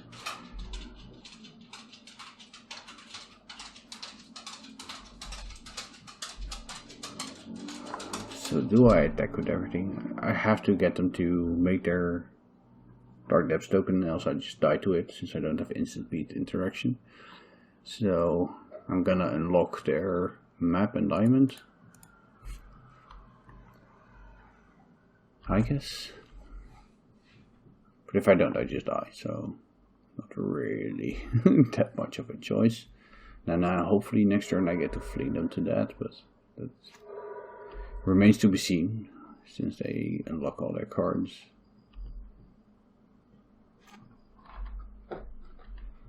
So if I have a land here, I can kill them, but I don't. So instead we go with the ferry and hope they don't have anything.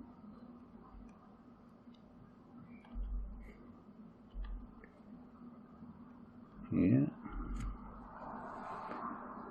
Good play, good play. I don't get my card. And now I just need them to not be able to stop me from flinging my knight at them.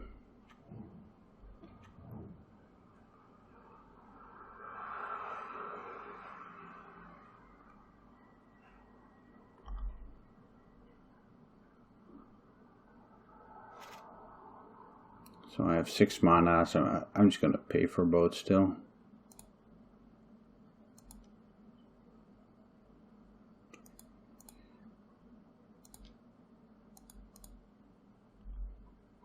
I could keep up Hydroblast if I do it differently, but they can't cast spells, so I'm not sure what they can do here. Red, blue.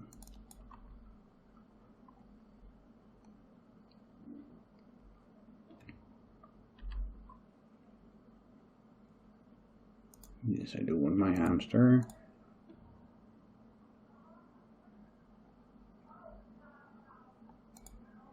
And I do want to fling this at your head. And Minsk and Boo gets there despite their carcass. Nice, nice.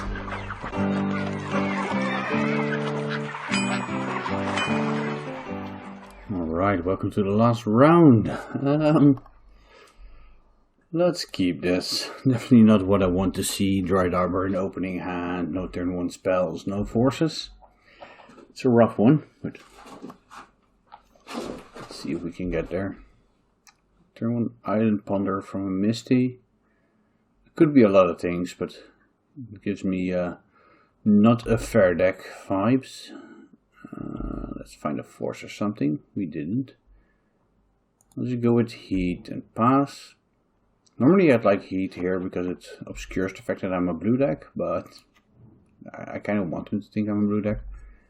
Okay, with Carakas in there, it's I'm not that interested in that anymore. Now I'm mostly interested in the fact that my oof is not going to be good. Euro is a nice one. Guess I'll just try to play off of base 6 and go with nice Fang here.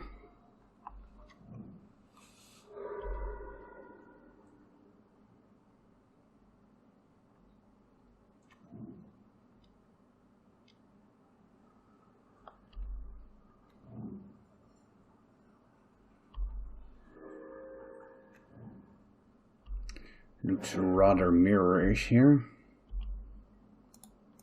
I didn't draw any of my acceleration, so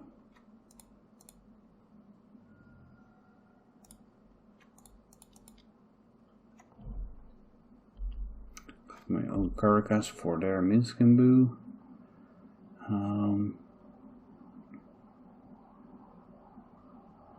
Kinda want to brainstorm here, but I'll probably just throw down the Dryad Arbor with the Euro.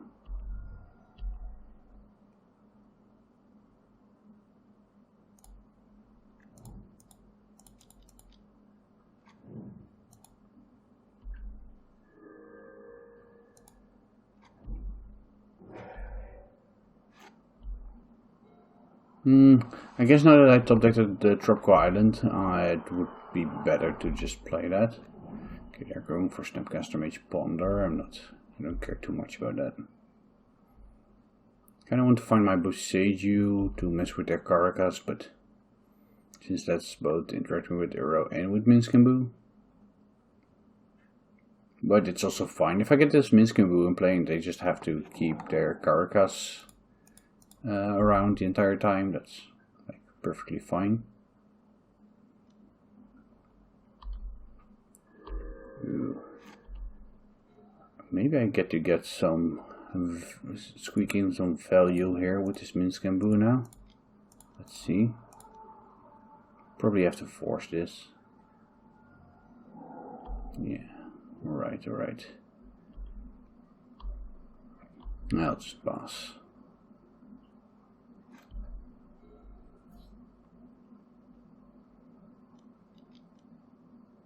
Yeah, that gets them their Euro. That's quite annoying since I don't have my plow yet. I can try to find it and else I'll just have to bounce and then later deal with it. Ooh, no more lands. That's not very good for me. I'll definitely block here.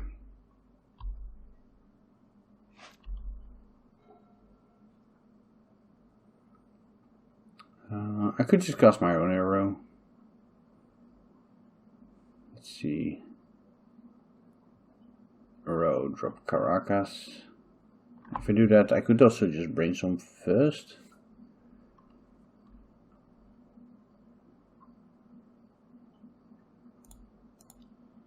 See what my options are. Not very good. Let's do it like that.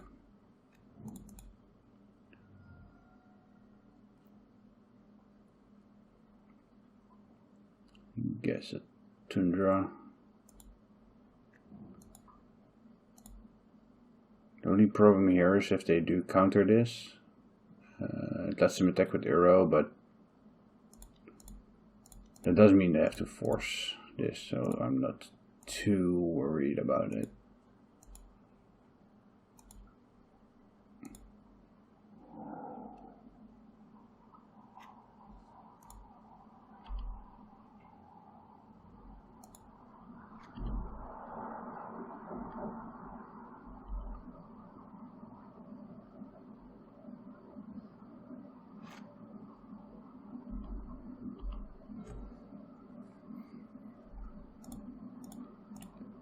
Bounce that.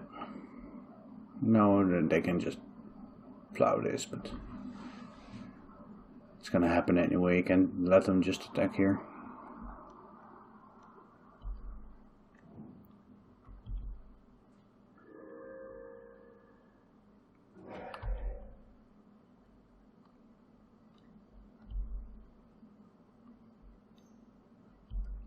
Right, now I can, I guess, get a endurance out there. Just to clear this first arrow. I'll start with a ponder.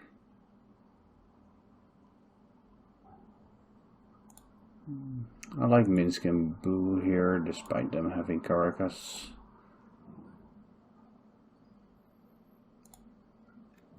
No, 1, 2, 3, 4, 6. Like, how likely are they to cast arrow next turn? I guess not super likely.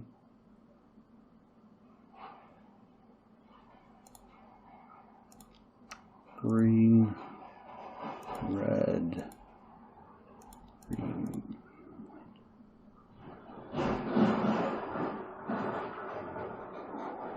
Kind of interesting that they keep forcing this despite having the Caracas around, but it's also risky, so I guess it makes some sort of sense. I'm just gonna run this out, not doing much here, but if they have a planeswalker or something, at least it can pressure it. If they have like Marset or something weird like that.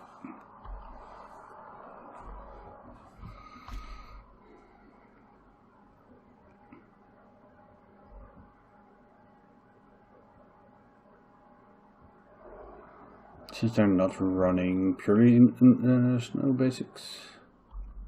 Oh, that's a good one. I can luckily blow that up if they don't have a force, but I'll get my 2 damage in before they counter.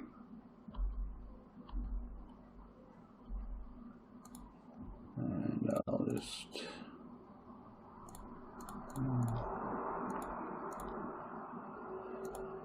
do like this. Get a Night of Autumn, blowing that up. And I will probably just pass, yeah. So Field of Ruin is the card I'm really worried about here, since they're splitting their snow and non-snow lands. It's most likely that they have it, and I currently don't have any answer to it or a quick enough clock to deal with it, so. I saw people running that in their 4-color piles. It didn't seem very impressive, but, well, it's good here, I guess.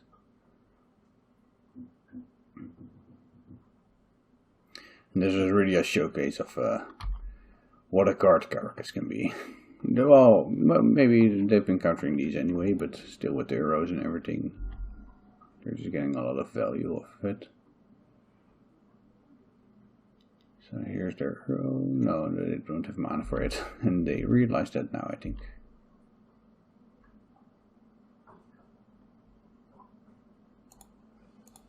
Alright, I'll just run this out, and the next turn guess I'll try to get some value with my arrow.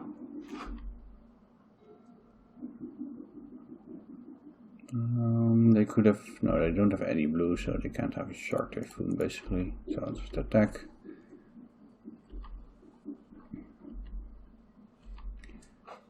And I'll have to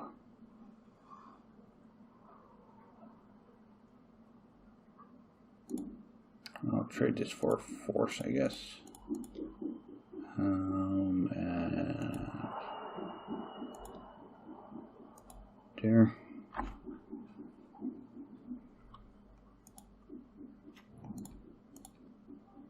Get rid of that stuff.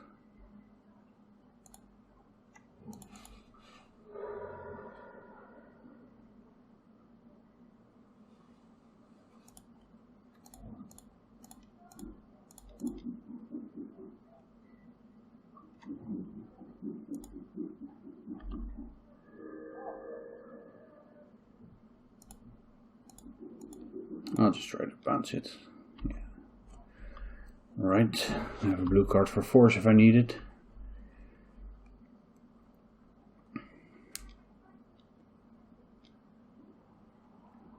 The ferry. Yeah, that's fine. I don't really care. They get some tempo here, but I'm not willing to get rid of my arrow here.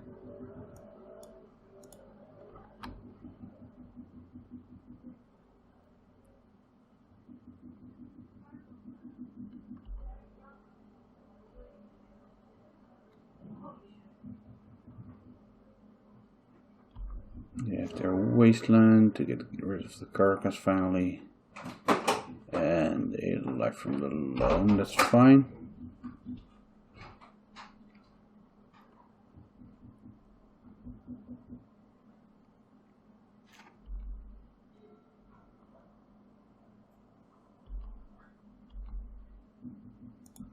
I'll just send these two at the ferry and this one at them.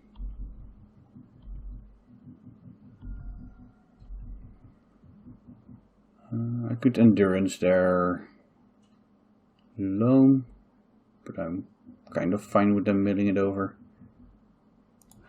Guess I'm not that greatly set up against a rat anyway.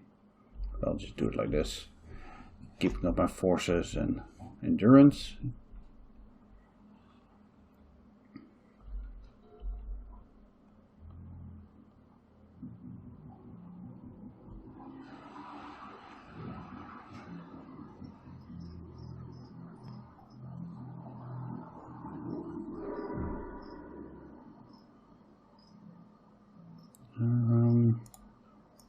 Sure, I'll float mana.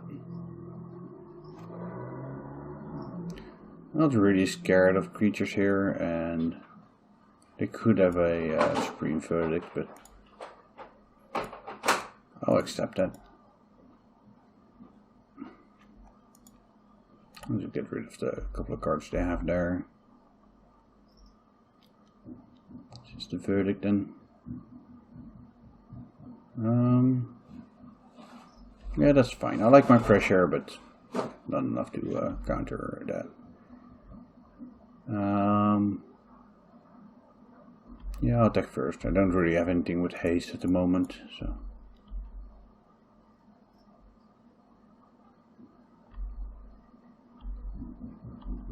See if they do anything. Then I'll ponder. Oh, definitely like that Narset. No. Blue, green. Let's see what we have here. Getting ourselves at the ferry, and I'll just play that.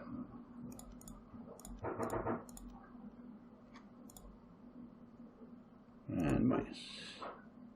Without a target. Alright. Procedure makes future means can boost alive.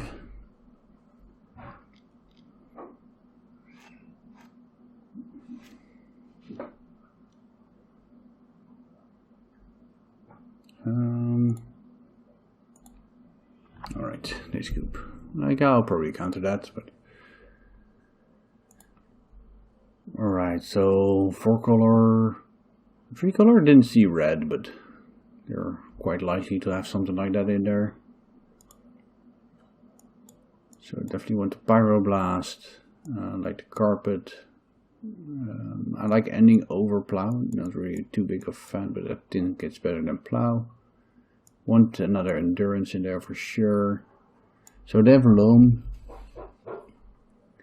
which kind of makes me want another Force of Negation. And Spelpius over other forces. I don't really need the speed here of like Dried Arbor, but it's still nice to have. Let's get rid of at least 2 forces, but probably 3. Then I'll cut, yes, 2 swords to at least bring this in. But I also, I'm kind of fine with having an ending just to blow up their carpets, post-port and stuff like that. I think ending is definitely better than the swords, but maybe there's something else that can go. Knight isn't too great, but it's definitely something nice to have around. Oof definitely should go. I think the options here are, do I want to cut something for Fleetfoot? Do I think they have good red sideboard cards? Like if they have their own Minskaboo and stuff, I want this, but I haven't seen anything yet. I haven't seen Saga. They could have it, but I think only in low numbers. So is Fleetfoot Dancer something I want? So they do have Caracas and ways to get it back versus my Minskaboos, but yeah, like you saw, they were still countering them.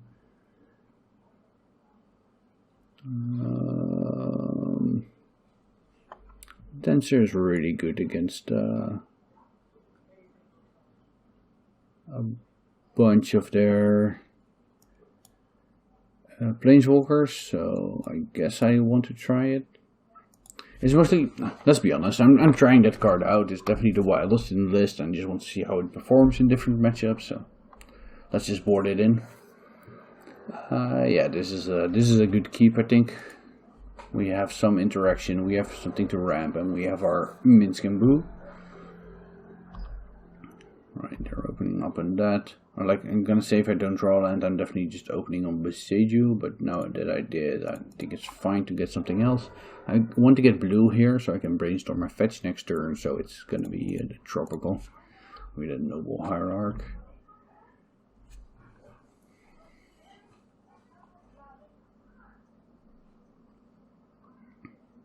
And this is just gonna be a game where I jam stuff and hope they don't have a good interaction for it. I think, yeah, Ponder is fine. I'm not gonna get that aggressive, but it's the kind of game where I probably play this out as a 4-3 unless I see a Carpenter early.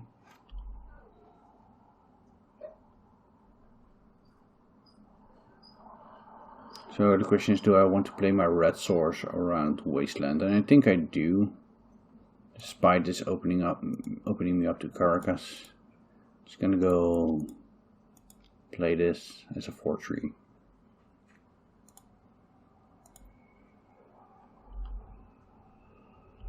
And pass the turn.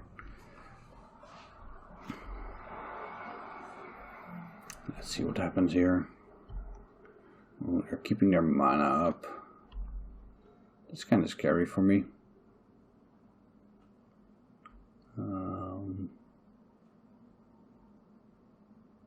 I'll just start with attacking here.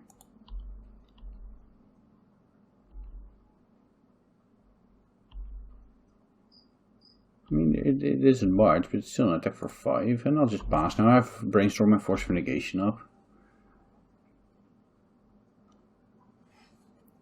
Yeah, that's fine. It's definitely a good card.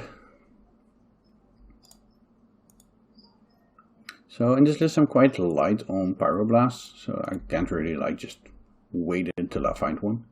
Just because the red is a very light splash and I don't want to be too heavy on them. But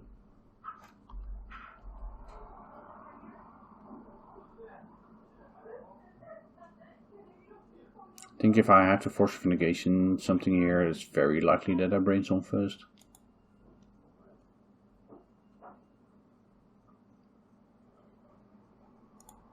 I will still Brainstorm here, because I just want to see if I need that pressure or not.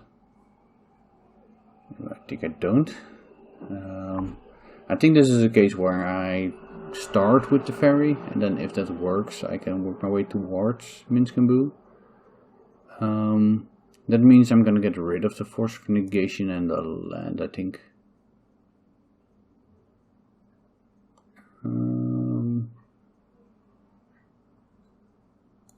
Yeah, that's fine. Definitely gonna let this happen.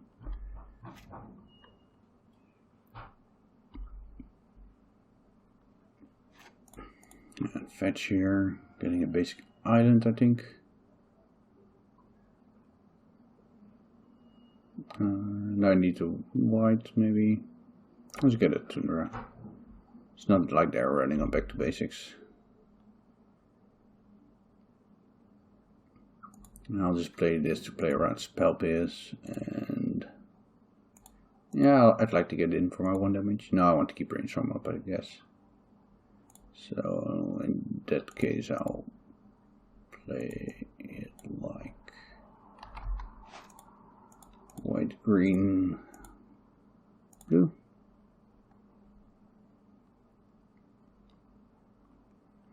Mystical Dispute.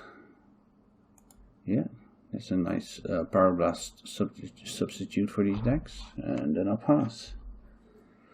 Alright, so they're definitely got punished for not playing Minsk and Boo, since they couldn't counter that.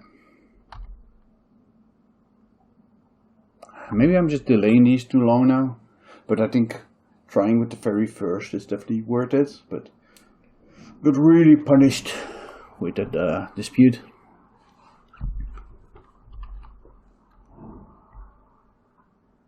And I'll just plow this here. They don't seem to have a lot of good targets for my plows, and just don't want to get into trouble later for not having the right lands up. And alright, there's their field. Oh, I fetched very badly. Sorry for the people that saw that earlier and are screaming at their monitors now. I didn't get my red. Alright, that's red.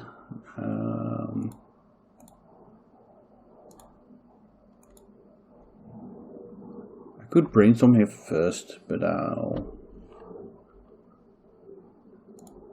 don't really want to stop cards.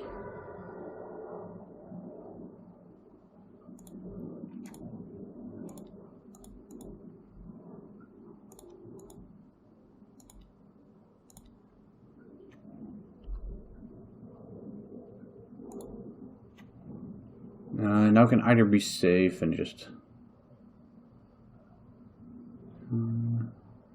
yeah, I think I just want to get some value from this first one, if I can.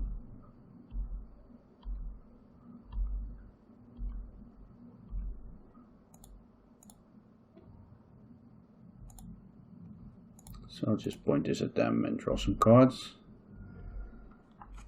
Alright.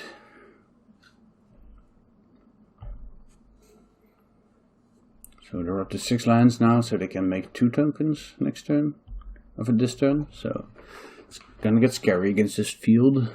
The fairy might help a bit there. And it probably just means we have to go bigger on our booze. Alright, there's the 7th, and a fetch for another one.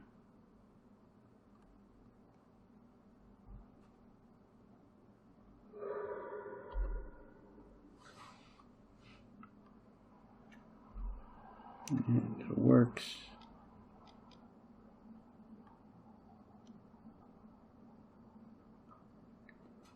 Explosives for 4, and they can blow it right away. Yeah, that's gonna work. I think I just have to accept that since I do have another one. Since I have 7 mana here, I think I have to start with the fairy. They have 2 cards. Let's make them make their... yeah, I gotta start with the fairy. Garga's green and blue, I guess, from here. Yeah.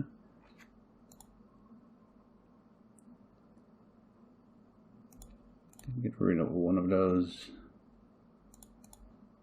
Fetch for...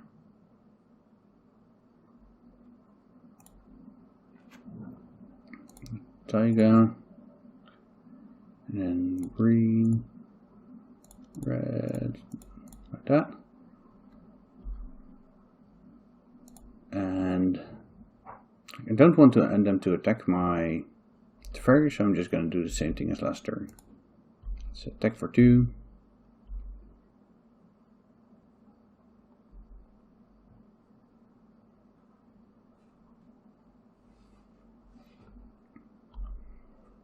And then this still puts my Minskaboo at a low count, but at least it draws me a couple of cards and gets rid of the pressure.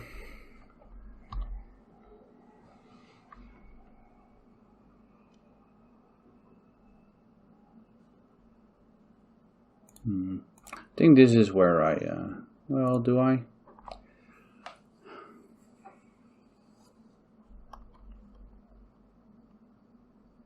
No, the brainstorm's going to be too good here. I have the land to shuffle. I have 1 or 2 cards I want to get rid of. Let's just let them have this. I was thinking about countering this just to prevent them from making their land drops and stuff. But yeah, I want them to be very low resource, so my resources can shine. But it's a brainstorm, and they have to find a fetch land to it for this to be very good, else it's not that impressive. Then I'd rather just counter something they find. And I can't think about it too long. I'm already down on clock a lot. I really have to win this game. They did find the fetch land. That's annoying.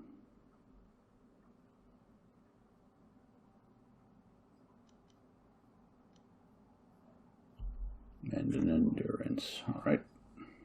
Gonna target me. That's fine. That's just a bunch of good cards back into my deck. Yeah, I'll make my Minskin Boo. I'll start with a brainstorm here, I think. This. Got my own endurance. And I'm gonna get rid of a land and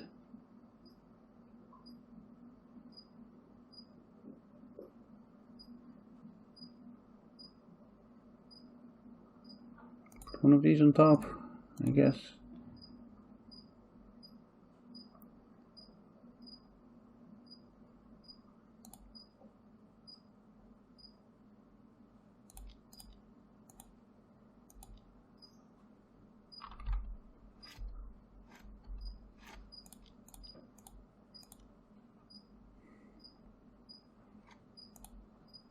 Keep that around, draw that counter, play my land, put a bunch of stuff on there, and so they can fetch, double block, then I just kill the endurance, but that's fine, since I have my own endurance to block afterwards.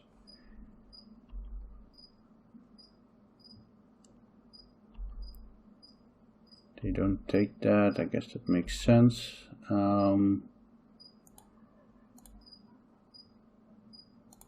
I'll just endurance them now to prevent any shenanigans. Not like they can cast stuff at instant speed, but yeah, I do want to fetch. I want to keep that blocker just to keep my Minskin Boo around if I have to.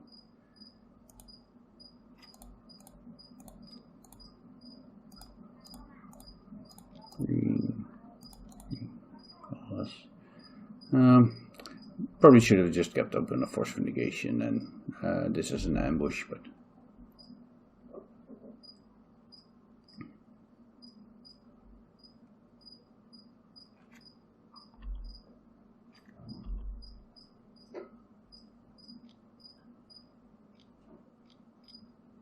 what's this? That's annoying.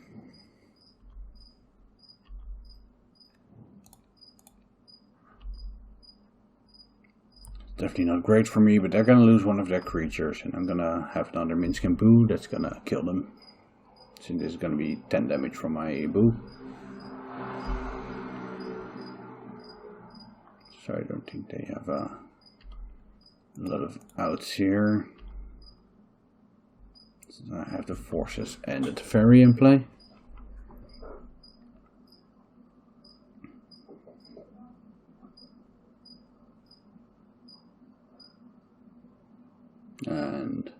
And there's almost already lethal on board.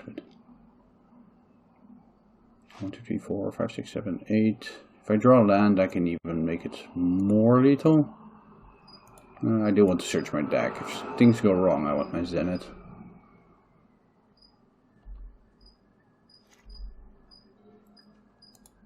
Yeah, so now we get to do it all. Go 1, 2, 3, 4, 5. X is 4. Wait, what? Green. Oh wait, I didn't tap green. I should tap green for that. X is 4. Get a Fleetfoot Dancer. Red, green, color, something. Get a Minskin Boo. Because I can. Attack with all. If something happens, we can always flick something at them. But I want to resolve them. So. Alright, there's our 4-1.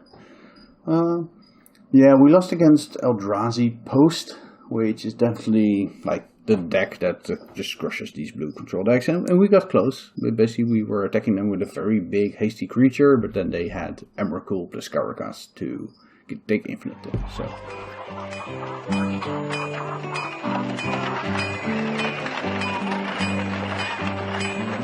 I did already during this league, between rounds, make some changes to the deck list. There were basically two things I really wasn't that happy about. And one is the mana base just isn't that great. So what I did is I took out the Wasteland and added another Boseiju. I think both of those are good in this deck and fill a similar role, but I just want to have the more consistency and just the more versatile card, especially with Mono Red being a big player at the moment. I just like having Boseiju around over Wasteland in this deck. And the other thing is the Supreme Verdict. The white count is deliberately not too high in this list, because I have only single white cards in my deck and they're all reactive. I don't really need my white early. So I have 13 white sources, but I don't really want to fetch for more necessarily. So the Supreme Verdict didn't feel that great. Also, I'm running my own creatures and everything like that. I'm not sure what I want to have in that spot. I put in is it Statica for now?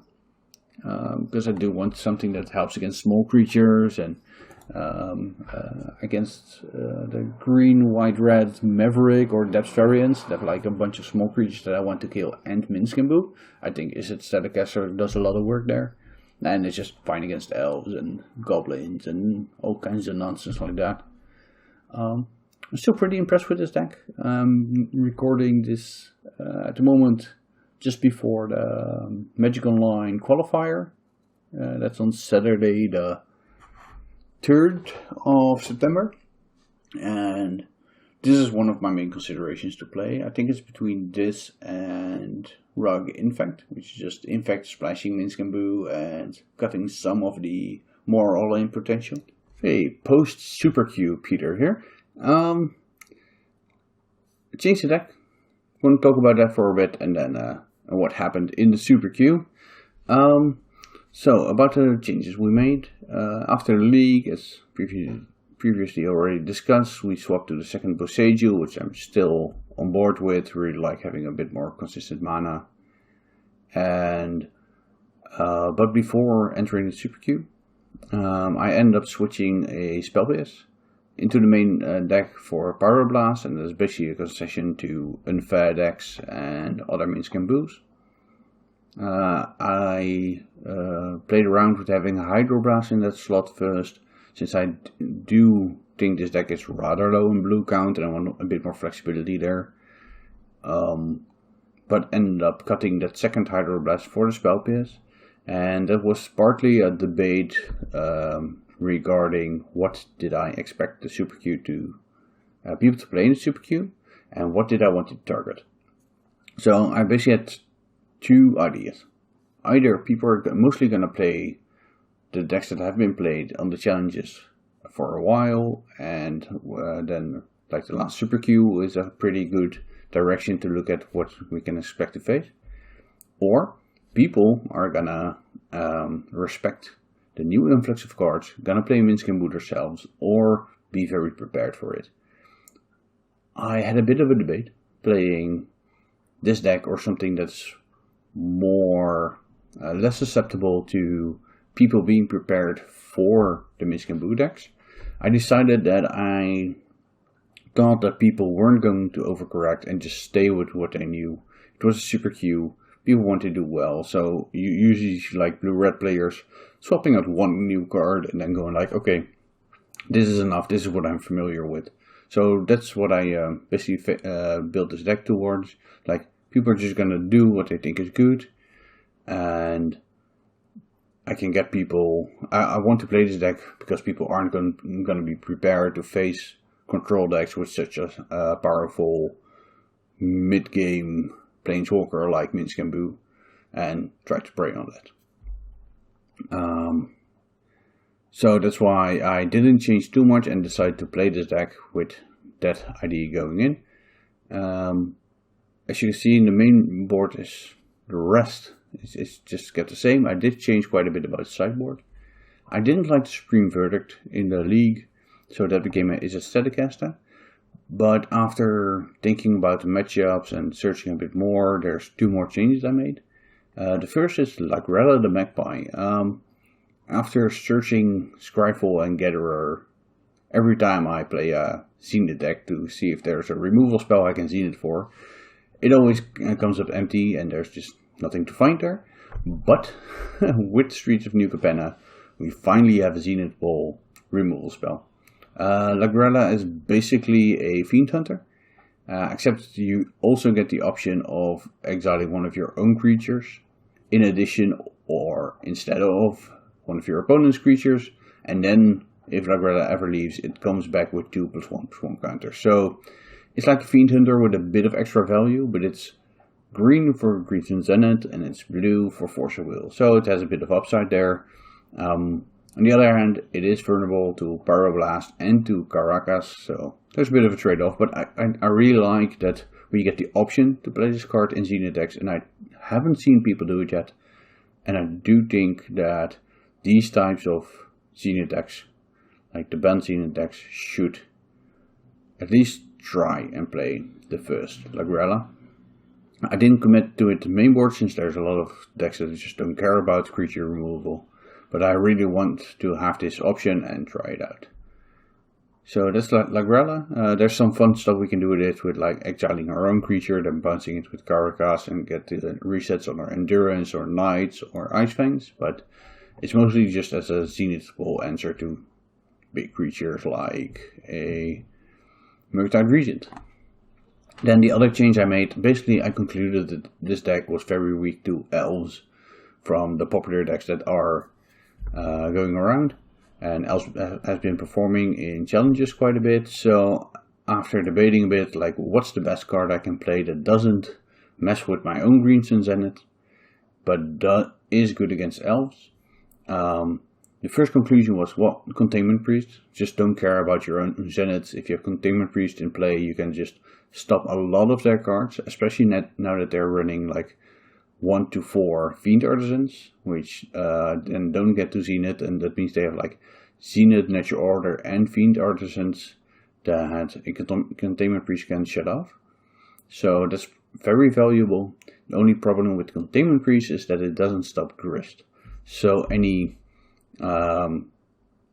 Elves opponent who correctly identifies that you're keeping up Containment Priest, or if you already have it in play, they can just Zenith for access 3. Or if they already have Natural Order on the stack, they just get to find something else and they can find a Grist. Grist doesn't get exiled by Containment Priest. It's just another creature as it enters the battlefield and just kills the Containment Priest. So what I did is I went to Ashok. I think it works quite well in this deck because of the matchups I'm targeting. I wanted something against Elves, where I think it's slow, but it does get the benefit from our ramp, so we can play it on turn 2. And it's something that doesn't hurt us, but it can hurt them, and it also shrinks their Fiend Artisan. If they're on a 4 Fiend Artisan build, to be a bit more grindy, shrinking them is actually quite useful, I think. And I like it against Doomsday, since it just stops them from searching. And if they have already Doomsday and pass the turn, it's also great, of course, by just exiling a bunch of cards. And it's a soft piece of graveyard hate, a bit slow, but you'll board it in against decks where it's a blue card and a slower graveyard interaction like Reanimator. We were a bit light on graveyard interaction with only 2 Surgicals and 2 Endurance. So I like it for that. And I think it's a good fit here. So how did the SuperQ go? Well, basically, round 1 we faced a Maverick deck. We got to do our thing, and Minsk and Boo just basically ran over them. It was pretty one-sided. We had great draws, and that was like a good start to the tournament. Then I faced Blue-Red Delver twice in a row, and I didn't keep exact count, but basically all the post-board games went Pyroblast, Pyroblast, Hydroblast, Hydroblast from their side on all my important cards. And that was basically the fear I had, and why I was debating not playing this Minsk and Boo deck, or just not a Minsk and Boo deck at all. If people were over-prepared and just had a pile of blasts for my 3 and 4 drops, it was an issue.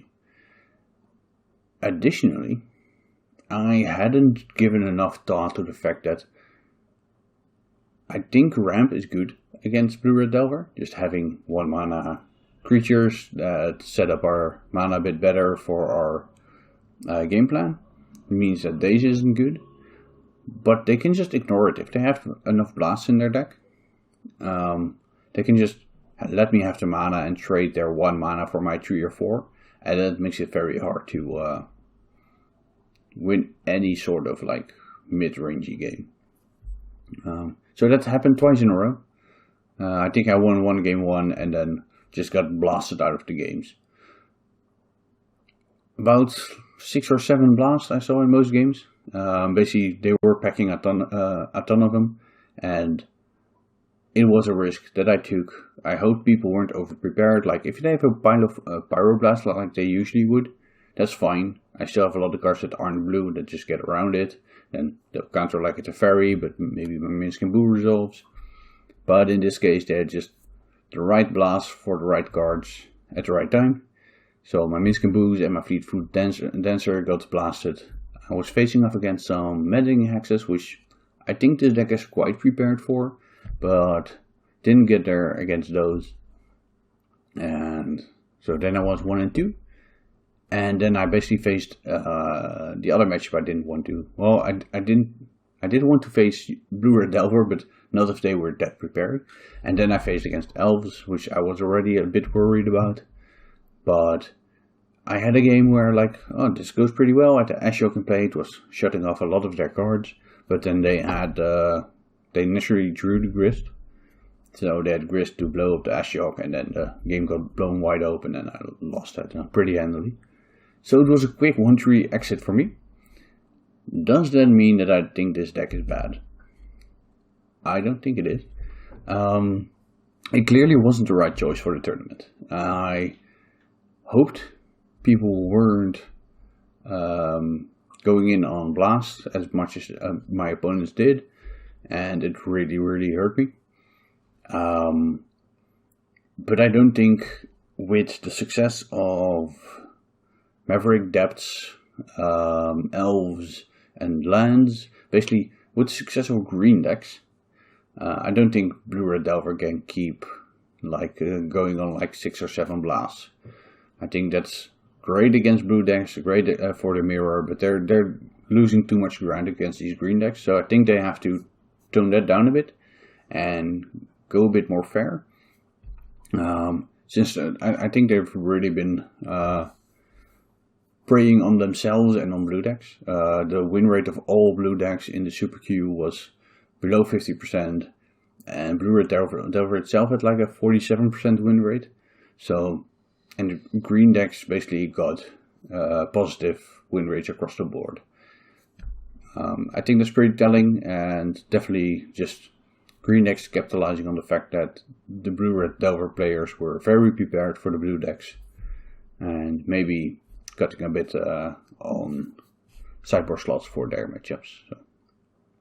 So, I do think this deck's very powerful. I think other decks with Minsc and Boo is very powerful. I don't know or don't think maybe that this is the best Minsc and Boo deck, but I think it's up there. I really like how it plays. I think Minsc and Boo really gives these Zenith decks a bit more oomph in the mid game, and this is a great way to close out games and to make sure you don't lose to stuff like Field of the Dead and other powerful planeswalkers, since you're just doing more powerful things than them. That being said, that's it for this video. The SuperQ didn't go my way. I think I was pretty well prepared. I had an idea what I wanted to, why I played this deck, and also an idea why I wouldn't want to play this deck, and the last part of the meta was basically what I faced. So that was a bit painful. Thank you, folks, for watching this video, and if you are here in the end still, thanks for watching all the way through. And if you like this content, leave a like, subscribe if you want to see if I post more stuff, and I'll catch you folks later.